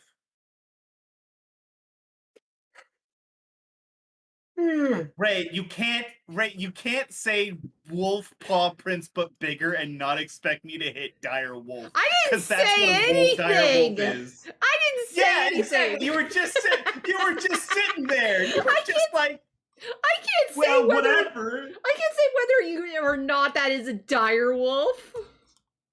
I'm looking at the paw print. It's a wolf paw but bigger. If Yes. if Thalin's with us and he's still in dire wolf shape, if he puts his paw print next to this, is it about the same size? Bigger. Is there anything around Okay, so it's the a other dire. hole? It's a most dire wolf. It's a currently dying wolf. What's Well, up? hold on a second. Do werewolves get bigger than dire wolves? Yep. Fuck, Shit. it's a werewolf. Me Wait, over here, yeah, like, so- obviously it's a werewolf. Clearly they'll get it. Is it a wolf or is it a dire wolf? Those are the only options. Well, okay, but like, listen, let's not pretend that like Strahd and his posse don't be fucking with wolves. Yeah, 100%. You're correct. I remember getting surrounded by like a billion wolves and being like, well, fuck, shit, what the fuck are we doing about this then? Vampires suck. They do. That's their whole Yes, thing. that's literally the start and the end. Werewolves are tragic. No, they also suck. They can also suck. Both things can be true. Vampires can be tragic. Look at fucking look at Donovan's like son. Yeah, the guy you're carrying around. That's You're a still carrying spawn. his ass just because it was tragic. Yes. I'm sorry, he's a spawn of a what? He's a what spawn? Vampire spawn? Yeah? He's a He's what? a what? Say that again. He's a what? One more time for the people in the back. A what spawn? A vampire spawn. Uh-huh. He said the Uh-huh. thing. Spawns are cursed. True vampires are You're pieces racist of against shit. vampires. Yeah, we already You're did racist this. against vampires. I wouldn't say Lestat is tragic. Louis tragic, Strahd but is- not Lestat. Strahd is tragic because of what happened to the people around him. No. I said Lestat from Interview with the Vampire. No, let's not. Okay, yeah. I have not seen that. Good show. Good show. Yeah. All right, what are you guys doing? What about the other Anyway. hole? Is there any clues around the other holes? Unfortunately, Yeah, go ahead. okay, go ahead and roll me some investigation. Unfortunately, the one on the one that is completely barren, that was 10 years ago. You can't find anything there. Oh No man, arcane trait. Not even if I like roll an Arcana check, just like look for like traces of magic. Or You it's a 100% 7. Let's move on. You 100% Okay. can. Okay, well let me go ahead and roll that then. I will never stop you from rolling. If I told you that was a nat 20 again, would I believe you. You feel nothing. There's no traces of arcane Okay. nonsense. I tap into like the height of my abilities. I've never been more attuned to the world around me. There ain't shit here, dog. Nope. You're 1,000% sure. Yep. And you know what? Sometimes being sure is the best victory. I have proven an absence. I have done the impossible. You've done it. All right, last one. Okay. The couple months ago. Okay, go ahead and roll me investigation. Okay. Wait. The one with the Okay. werewolf paws was a couple months ago. Oh, okay. Let me. Wait. That was the one that was a couple months ago. Yes. The one that was just like last week. What's up with that one? No, That was like a couple days ago. We were looking. That was the one we thought we were looking at with the Sorry. werewolves. No, the werewolves was the one that was a couple months ago. My bad. Okay, that's fine. Well, hey, I turned to Davian. It was werewolves. Werewolves stole your gem. What they could be using it for. Devil only knows. I Do you mean, know yeah, where that the sounds about werewolves right. in this land live? The werewolves of Barovia live up to the north, just north of Kresk. Just not okay. Sick. We will visit Noting them that. in time, but that is for later. You better be sure you know what you're So I'm doing. Bring going- lots of silver. I pull out my single silver crossbow bolt. I got it. Don't worry. Hey, I will prepare my ceremony spell. Detdet, you flash back to when you were in Kazan's tower and you saw all of those bolts and all of that silver, and you did nothing about it. Those don't belong to us. Yeah, I'm not going to jack another Vampire's Hunter's silver shit because, like, I'm running low on stuff. I can make money. I can hustle. I can grind. I can. We I only took all his potions. I gotta hate more and also hustle more. Okay, We only took all his potions. That was a test, and you guys passed. You are good friends of Rictavio. Yeah, like I'm not like listen. We needed the healing potions. We just got into a huge fight and we were running low, absolutely low on supplies, and we desperately needed it. We didn't know we were going to be fighting werewolves. Like if we're going after it, maybe we ask Rictavio if we can borrow some of his stuff. We're But, about like, to get we're not paid when gonna we get back to the. That's true. Buddy, I got a feeling we're not getting paid. I don't know about you, but this Burgermeister character seems like a bad guy. Oh no, the Vishtani are gonna pay us. Oh yeah! Oh fuck yeah! The Vishtani are gonna pay us. The Vishtani are consistently good. Yeah, listen. They may work with Strahd, but that's more of a circumstance of that's more on Strahd than the Vistani, I think. You know? Yeah, 100%. Anyways. Yeah, anyways. So yeah, we go around I guess roll investigation for the one for a couple days ago. Okay. I can assume they are at Yester Hill.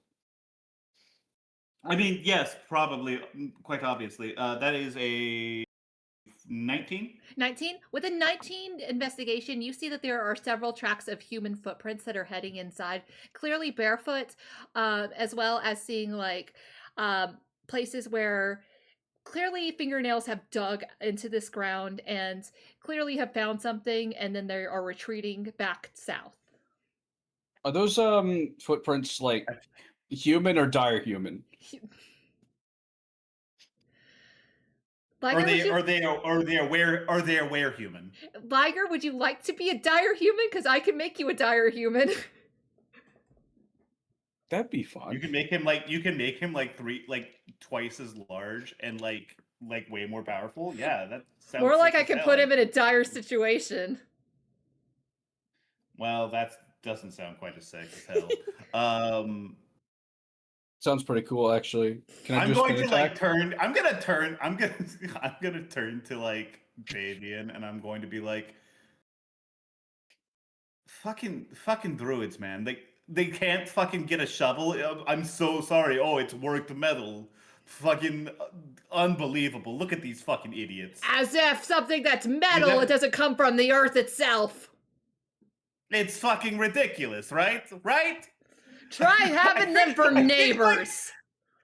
I think it's like gotten to the point, like with Ignacio, that he's just like in the back of his mind, he's just like Thalin's one of the good ones. Jesus Christ. Listen, these guys fucking suck. They suck. They smell like shit. They don't fucking clean themselves. They don't wear shoes. They fucking dig it in the dirt with their bare hands like fucking idiots. They didn't even wild shape. I must agree, these are a joke in relation to the ones that I presumably knew. I was about to say, I don't. Do you? Do you? Yes. Liger looking directly at his +0 history. Yes. I have a +2. +2 isn't even that bad. Then why can't you roll above a 3? Damn, this is fucking rough, dude. This is all Ferris's fault. Everything that's wrong with my brain is Ferris's fault. Oh, just like how it's Strahd's fault that the guitar is untuned. For sure. Exactly. Actually, you know what? I'm on Liger's side, actually. You're like, Ferris went in and removed all of your knowledge just to make your comedy circuit stronger. And like stronger in an incorrect way. It's going too hard and it's blowing out the rest of his brain. Yes, exactly. It's taking too much processing power. Childhood memories don't need those. Bad puns and jokes that don't make sense. Sure. Or Thursday night live. Please kill this man. This is what I forgot my childhood for. This is why I can't remember more than just Casimir's face. I remember before I turned into Beacon, my name was Chirimothy. Oh my gosh, please stop him! Please stop him, Dettet, please! I pull out my crossbow and I shoot Beacon in the head. We have to stop this. We have to stop it before it starts. All right. Sounds like we got a fucking game plan though. Mm-hmm. Gotta go to Yester Hill.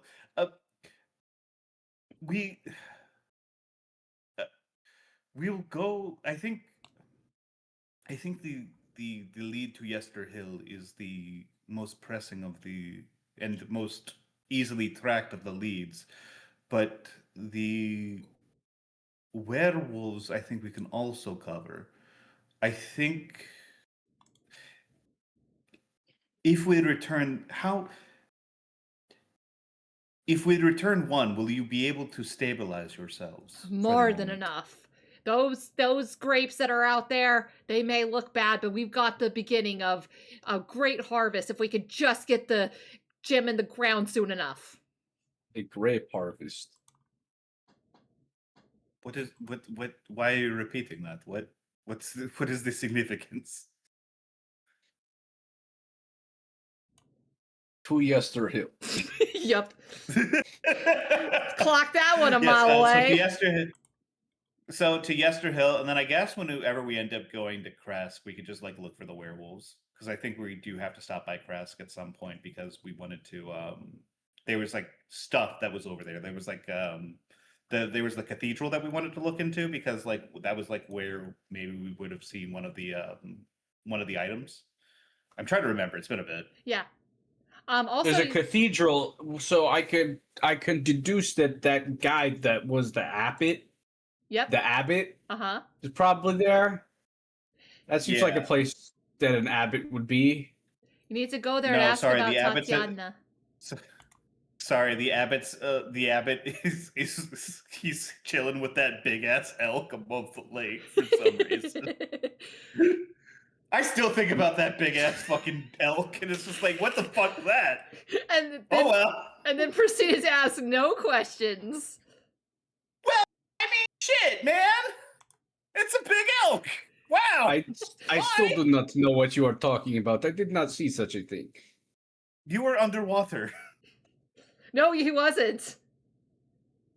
I think he was having a flashback when that happened. I was. Incredible. If I learn anything about my backstory, it must go. One time.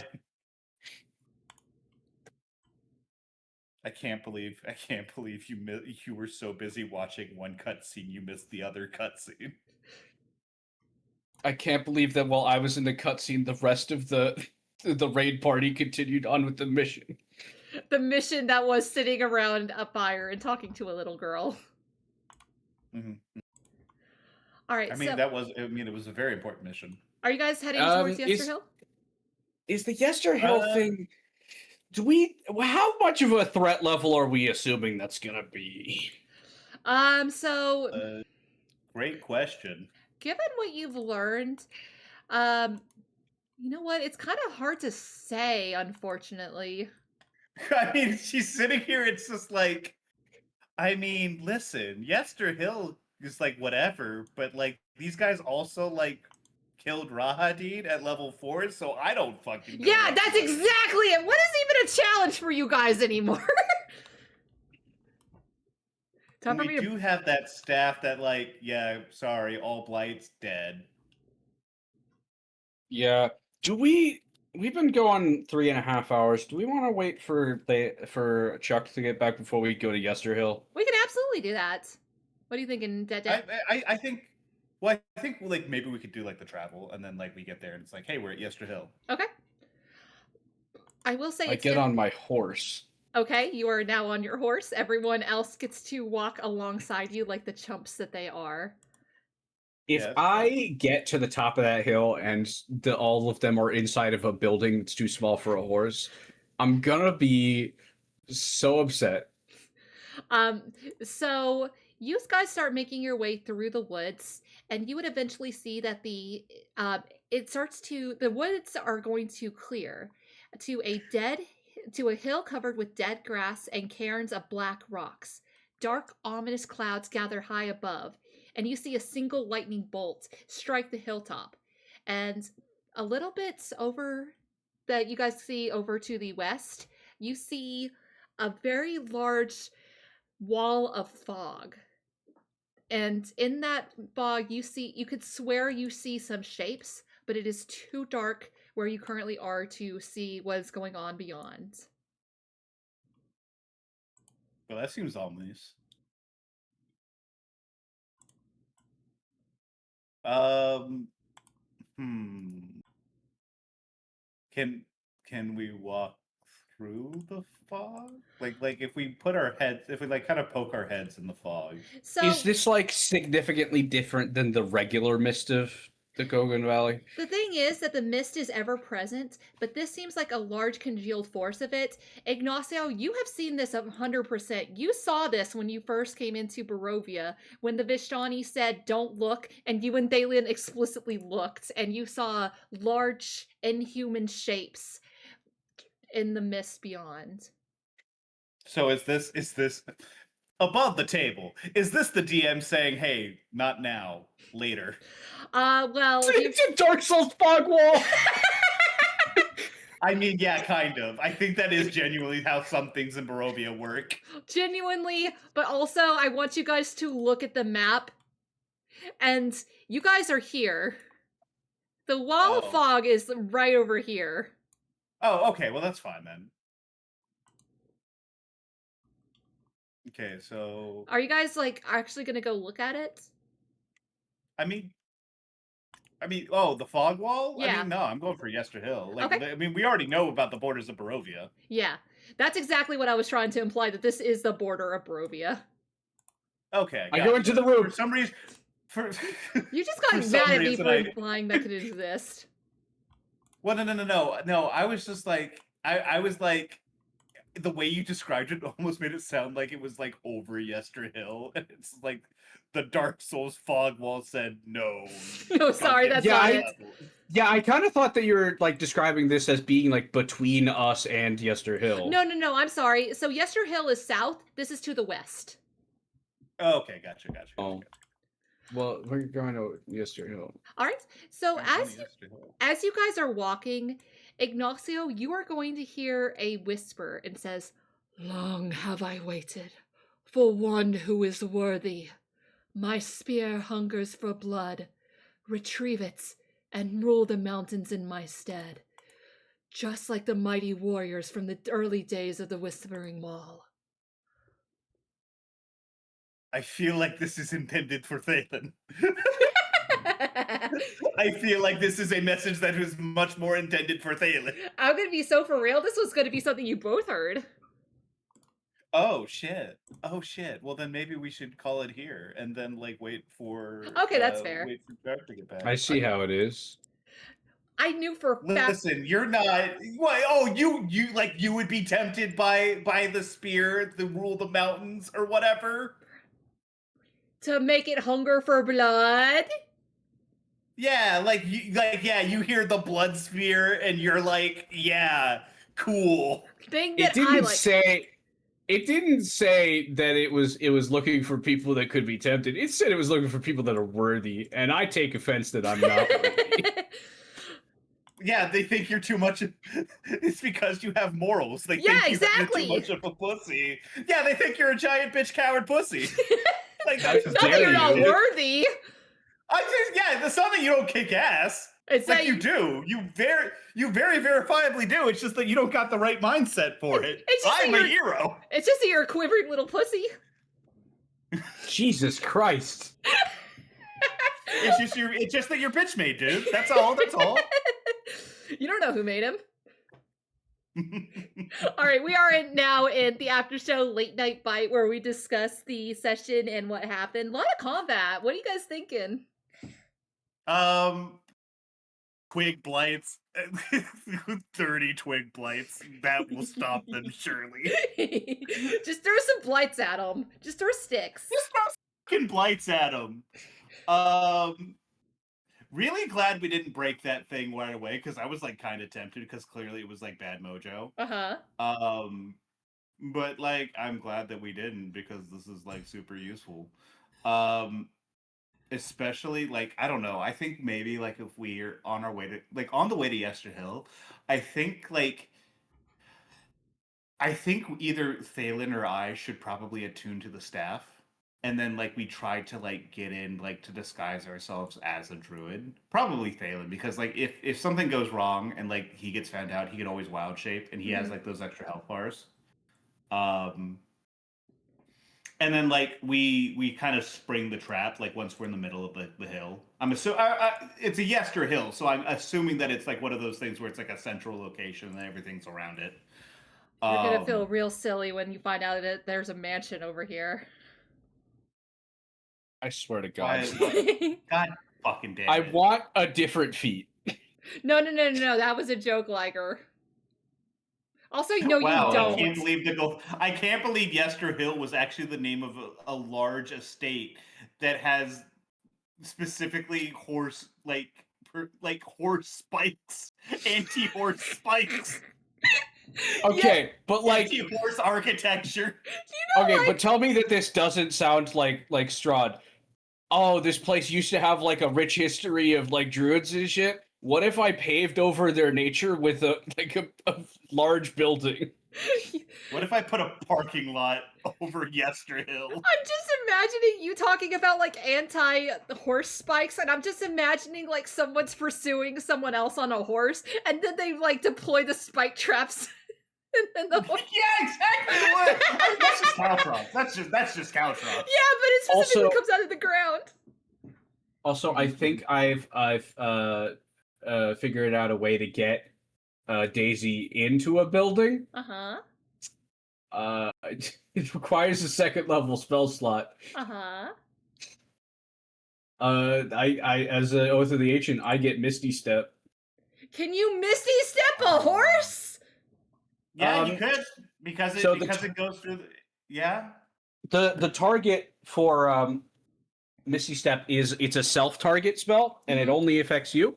But the text of Fine Steed says that any spell that targets only you now targets you and your horse. Okay, but you're gonna have to use a Misty Step to get out, though. Yeah, that's the problem. Also, like, what if there's another room? What if there's more than one room?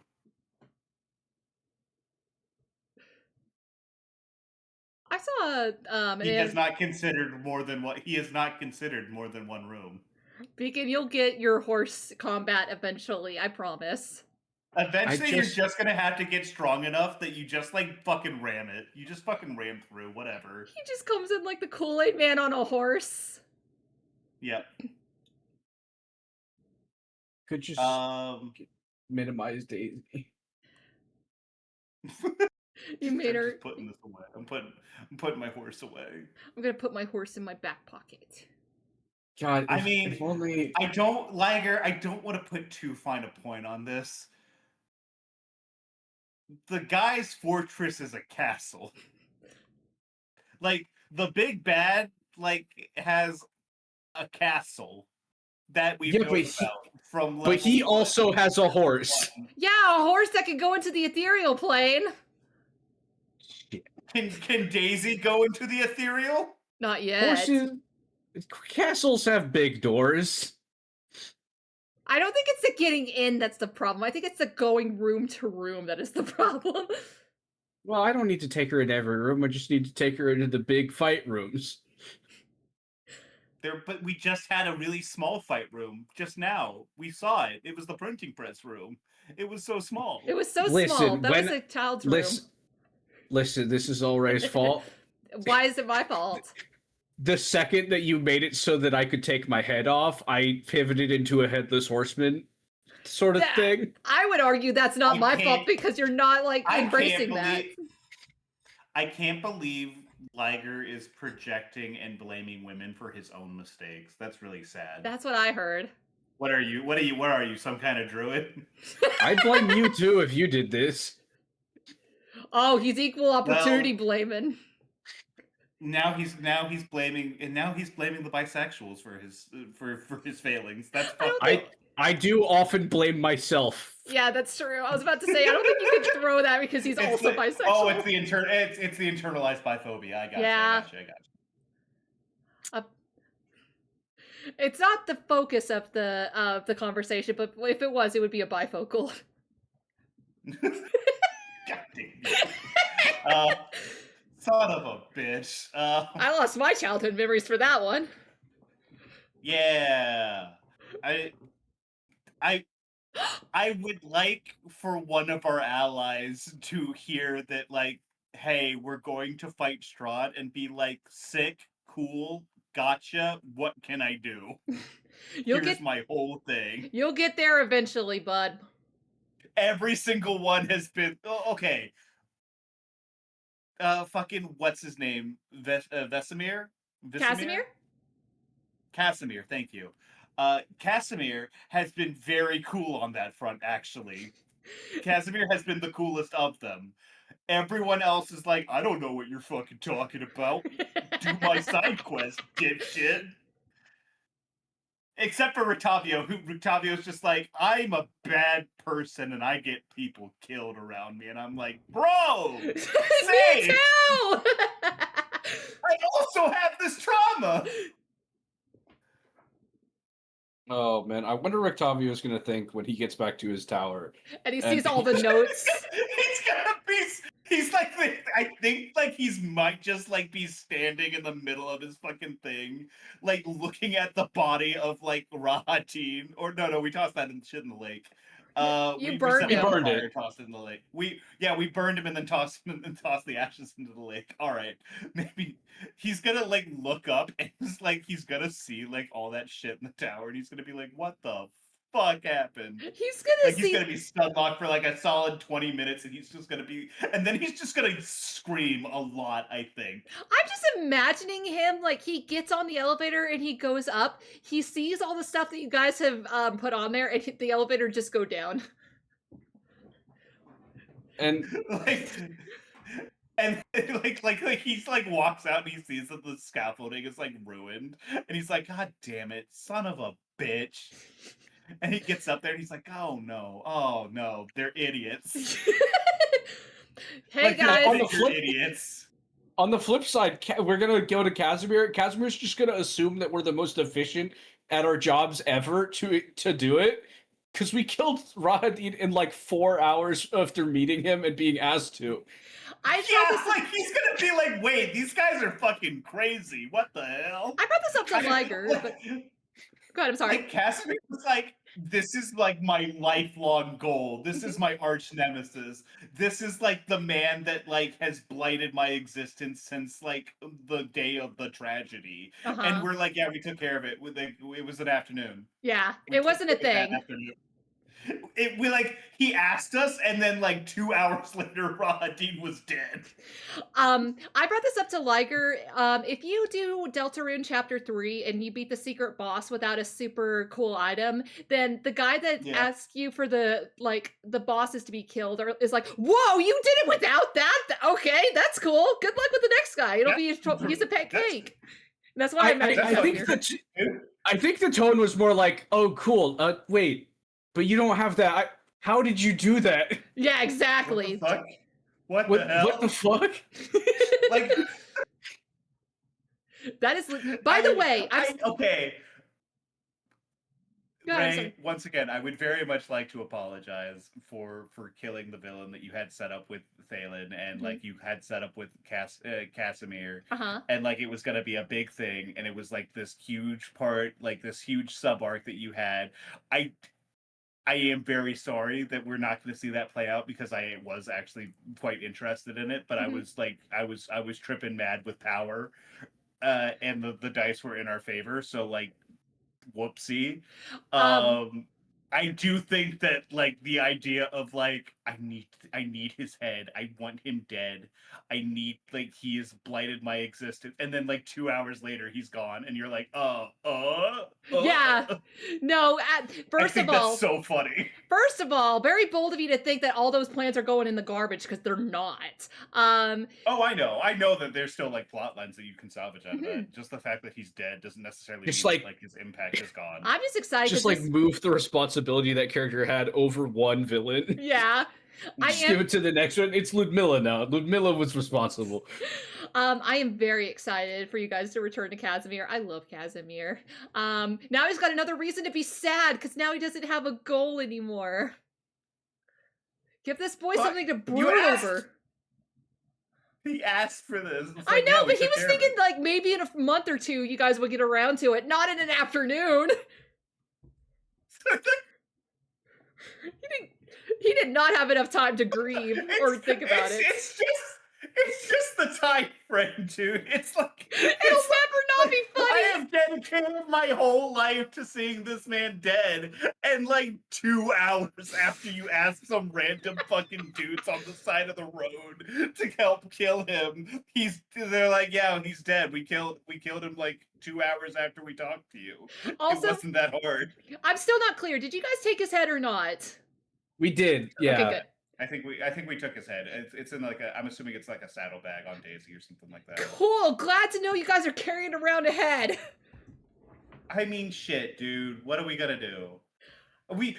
I guess we could just. We could have taken it to Casimir. You know what we could do? What?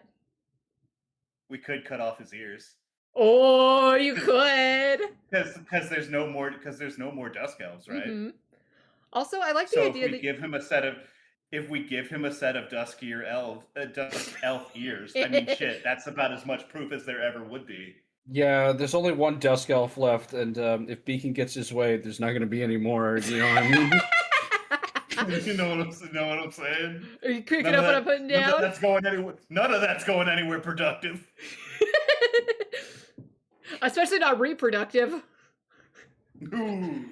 Actually, I do think like I don't know, maybe we can either like retcon it so that's what we did instead, or just do that so that we're not carrying around Rahadin's head. The thing about that is that feels you guys like it's gonna get us way more in trouble. Well, you guys just if it's in Daisy's saddlebag, then you just left her with a bunch of kids. They probably saw the head.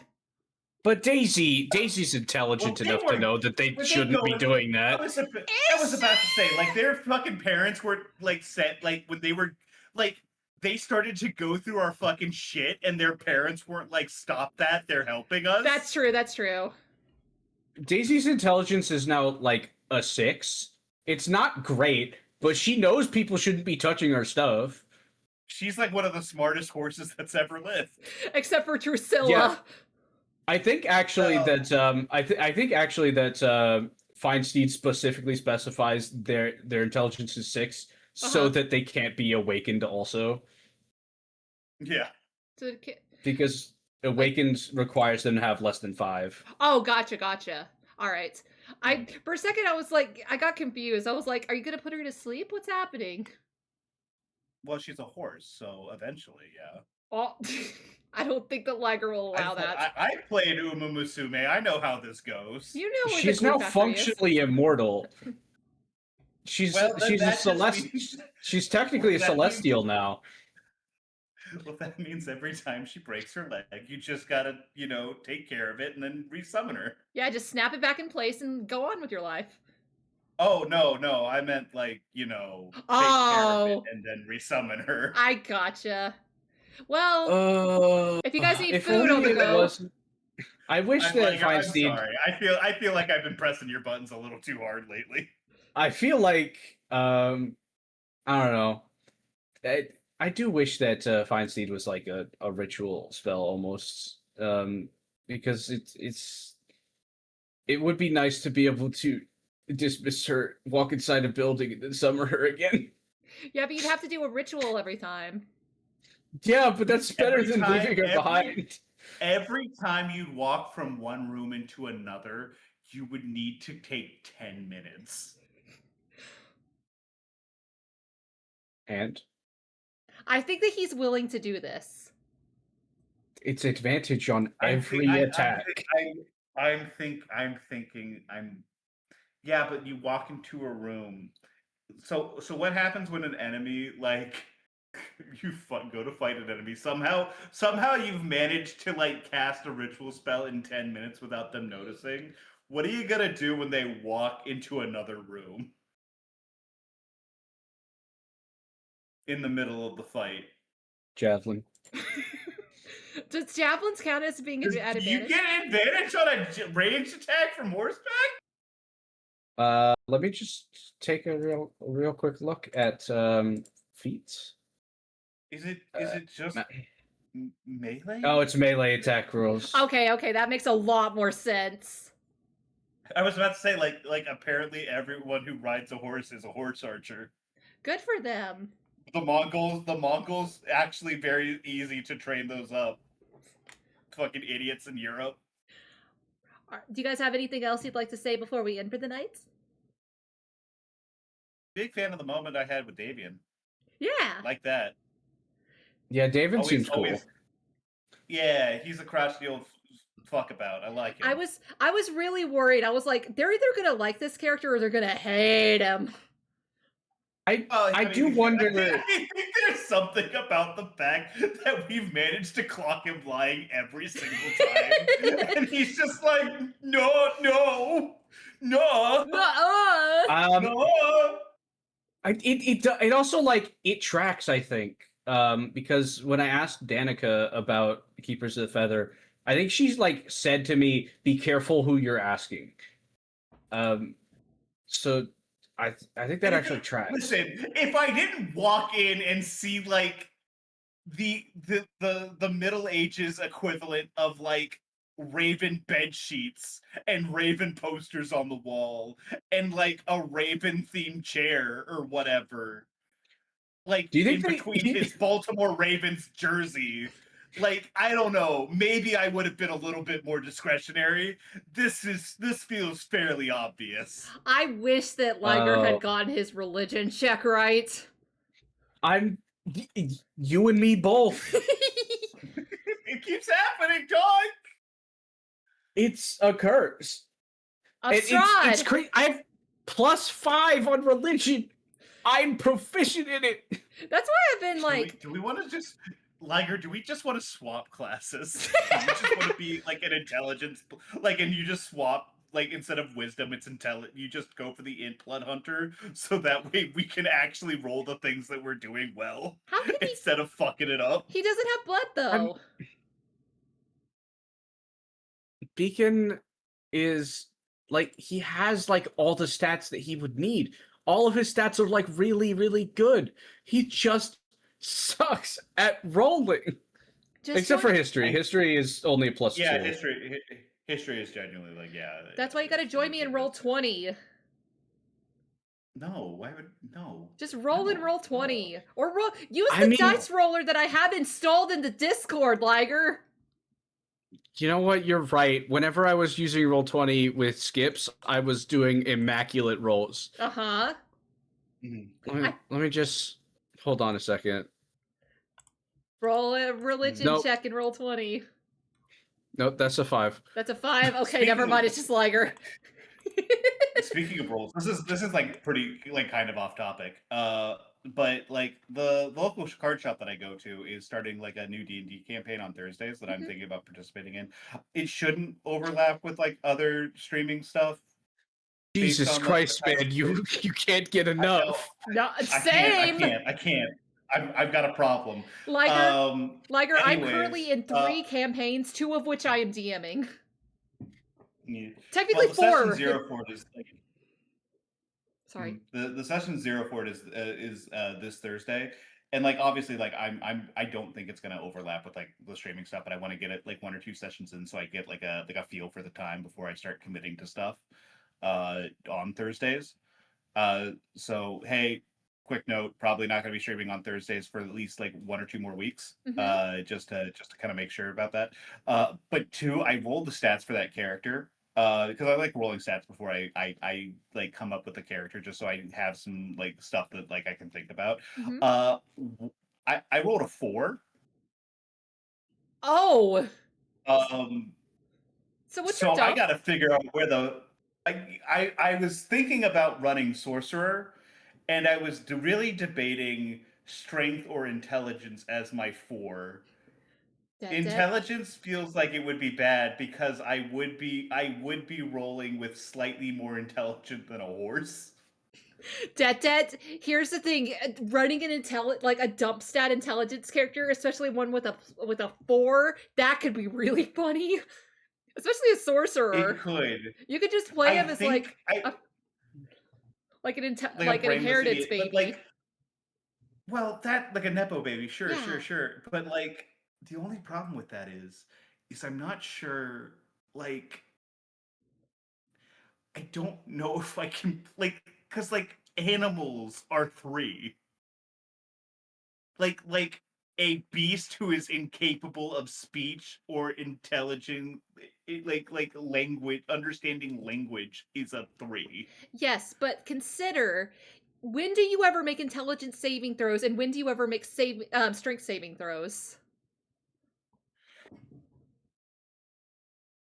Very rarely for both. I think I actually probably think it's got to be more strength saving throw for, like, if you get it against a wolf, that's a strength. Yeah, that's true. But I do also like the idea of like playing him with like some sort of wasting disease or something like that. I guess that would be maybe more constitution than strength. But like he's physically he's fine. His body could like, but he just has like he's got some sort of disorder that prevents him from like getting muscle, like forming muscle or whatever. Because I think that could also be good because that could tie back into his heritage or whatever. Like you could probably do like great like aberrant mind or something like that, or yeah, like that would be Clockwork cool. Soul. I don't know. Anyways, sorry. I was just like Liger was talking about his roles, and I'm like, wow, that also reminds me of a thing that I did. It's such a fun thing to be like the worst stat you've ever seen. How to play a character with one of those? What stat? What class? It is also funny because like Tsuyoshi has some of the worst stats I've ever rolled for a character, and he's consistently like somehow managing to like make it every time he needs to roll something. It's very, very interesting that you're gonna get into like 2 sessions of this, and then you're gonna be like, oh, I miss the bullshit. Where's the bullshit? He speaks from experience. You guys are like, your guys' experience is why I don't roll for stats, because I consistently roll so bad that I'm like, I'm not going to chance it. I'm going to get all 4s. I mean, I rolled pretty good other than that. Let me take a look. I have it in my I rolled it earlier and I have it in my notes app. And I do complain about Tsuyoshi's stats, but none of his stats are negative. He's just like his biggest stat is like a +2. Hold on, that's annoying. Let me pull up Ayamu real quick so we can compare notes here. Yeah. That is for an reference, 8 charisma. the character that I rolled. Jesus. Yeah, that sounds about right. For reference, the stats that I rolled for the character I was talking about are a 16, a 15, a 13, a 12, a 10, and a 4. 4. Oh, that's awful. Well, I mean, yeah, but that's before racial bonuses and like before like modifiers true. and stuff like that. It's 2024. Where it's a 2024 campaign, so I'm also eager to see like experimenting in like that format of stuff. We've really got to learn that at some point. Yeah, but 5e is so much easier. Think so. Or it's what we're 2024 paladins suck though. I still think they're pretty good actually. I still think like Oath of Vengeance like whips major ass. But yeah, we should probably stop talking about other campaigns that aren't what this little like downtime section is supposed to be about. Nah, we're yapping. That's what matters. I hope Chuck feels better. Me too. Yeah, me too. I feel so bad. So chat, you weren't here for this, but Chuck has been up for 30 hours, and we were like, "Do we need to reschedule?" And he said, "No, I need this." I'm like, damn, you do need this then. Yeah. I could never. I would die. I'd die if I don't get my 8 hours. I would be like, kick rocks. I need to sleep, dude. Yeah, for real. All right. So, do you guys have any last comments or anything of that nature? Gay boy TikTok cucumber salad is really good. It's very simple to make. Look up cucumber salad TikTok. I'm pretty sure you'll find it. It's fairly simple, very delicious. Highly recommend it. Hey, I was going to raid out to hear me, but what if we made that the raid message? Can you like type all of that out, Detdet? Oh, gay boy TikTok gay boy cucumber salad. Gotcha. Yeah. Type out exactly. Hi, I'm Limitless Liger. Hi, I'm Limitless Liger. I stream at Limitless Liger. You can find me at Limitless Liger. I'm gonna be on Detted's channel tomorrow, and the day after that we're gonna finish. There we go. Now it's allowed. Hey boys, not the day after that I'm gonna finish Split Fiction in the morning. It's gonna be a morning stream because I have to sync up with Japanese time zones. Damn. Incredible. But yeah, we're gonna have lots of fun. All right, so let's you can find me over at twitch.tv/strugglepunk2. Tomorrow we're going to be doing Tokyo 1999 over there. After that, we got some bullshit eventually. I don't know. Yeah. Eddie's going to be busy though. Oh no, poor Eddie. All right, so we are. No, I mean like she's going to be streaming. You should watch Eddie. Oh yeah, everyone watch Eddie. Eddie's great. All right. Yep. So we're going to go ahead and raid over to our buddy Hear Me. Chat, thank you so much for coming on in. I will see you on the flip side, I Spies. Goodbye.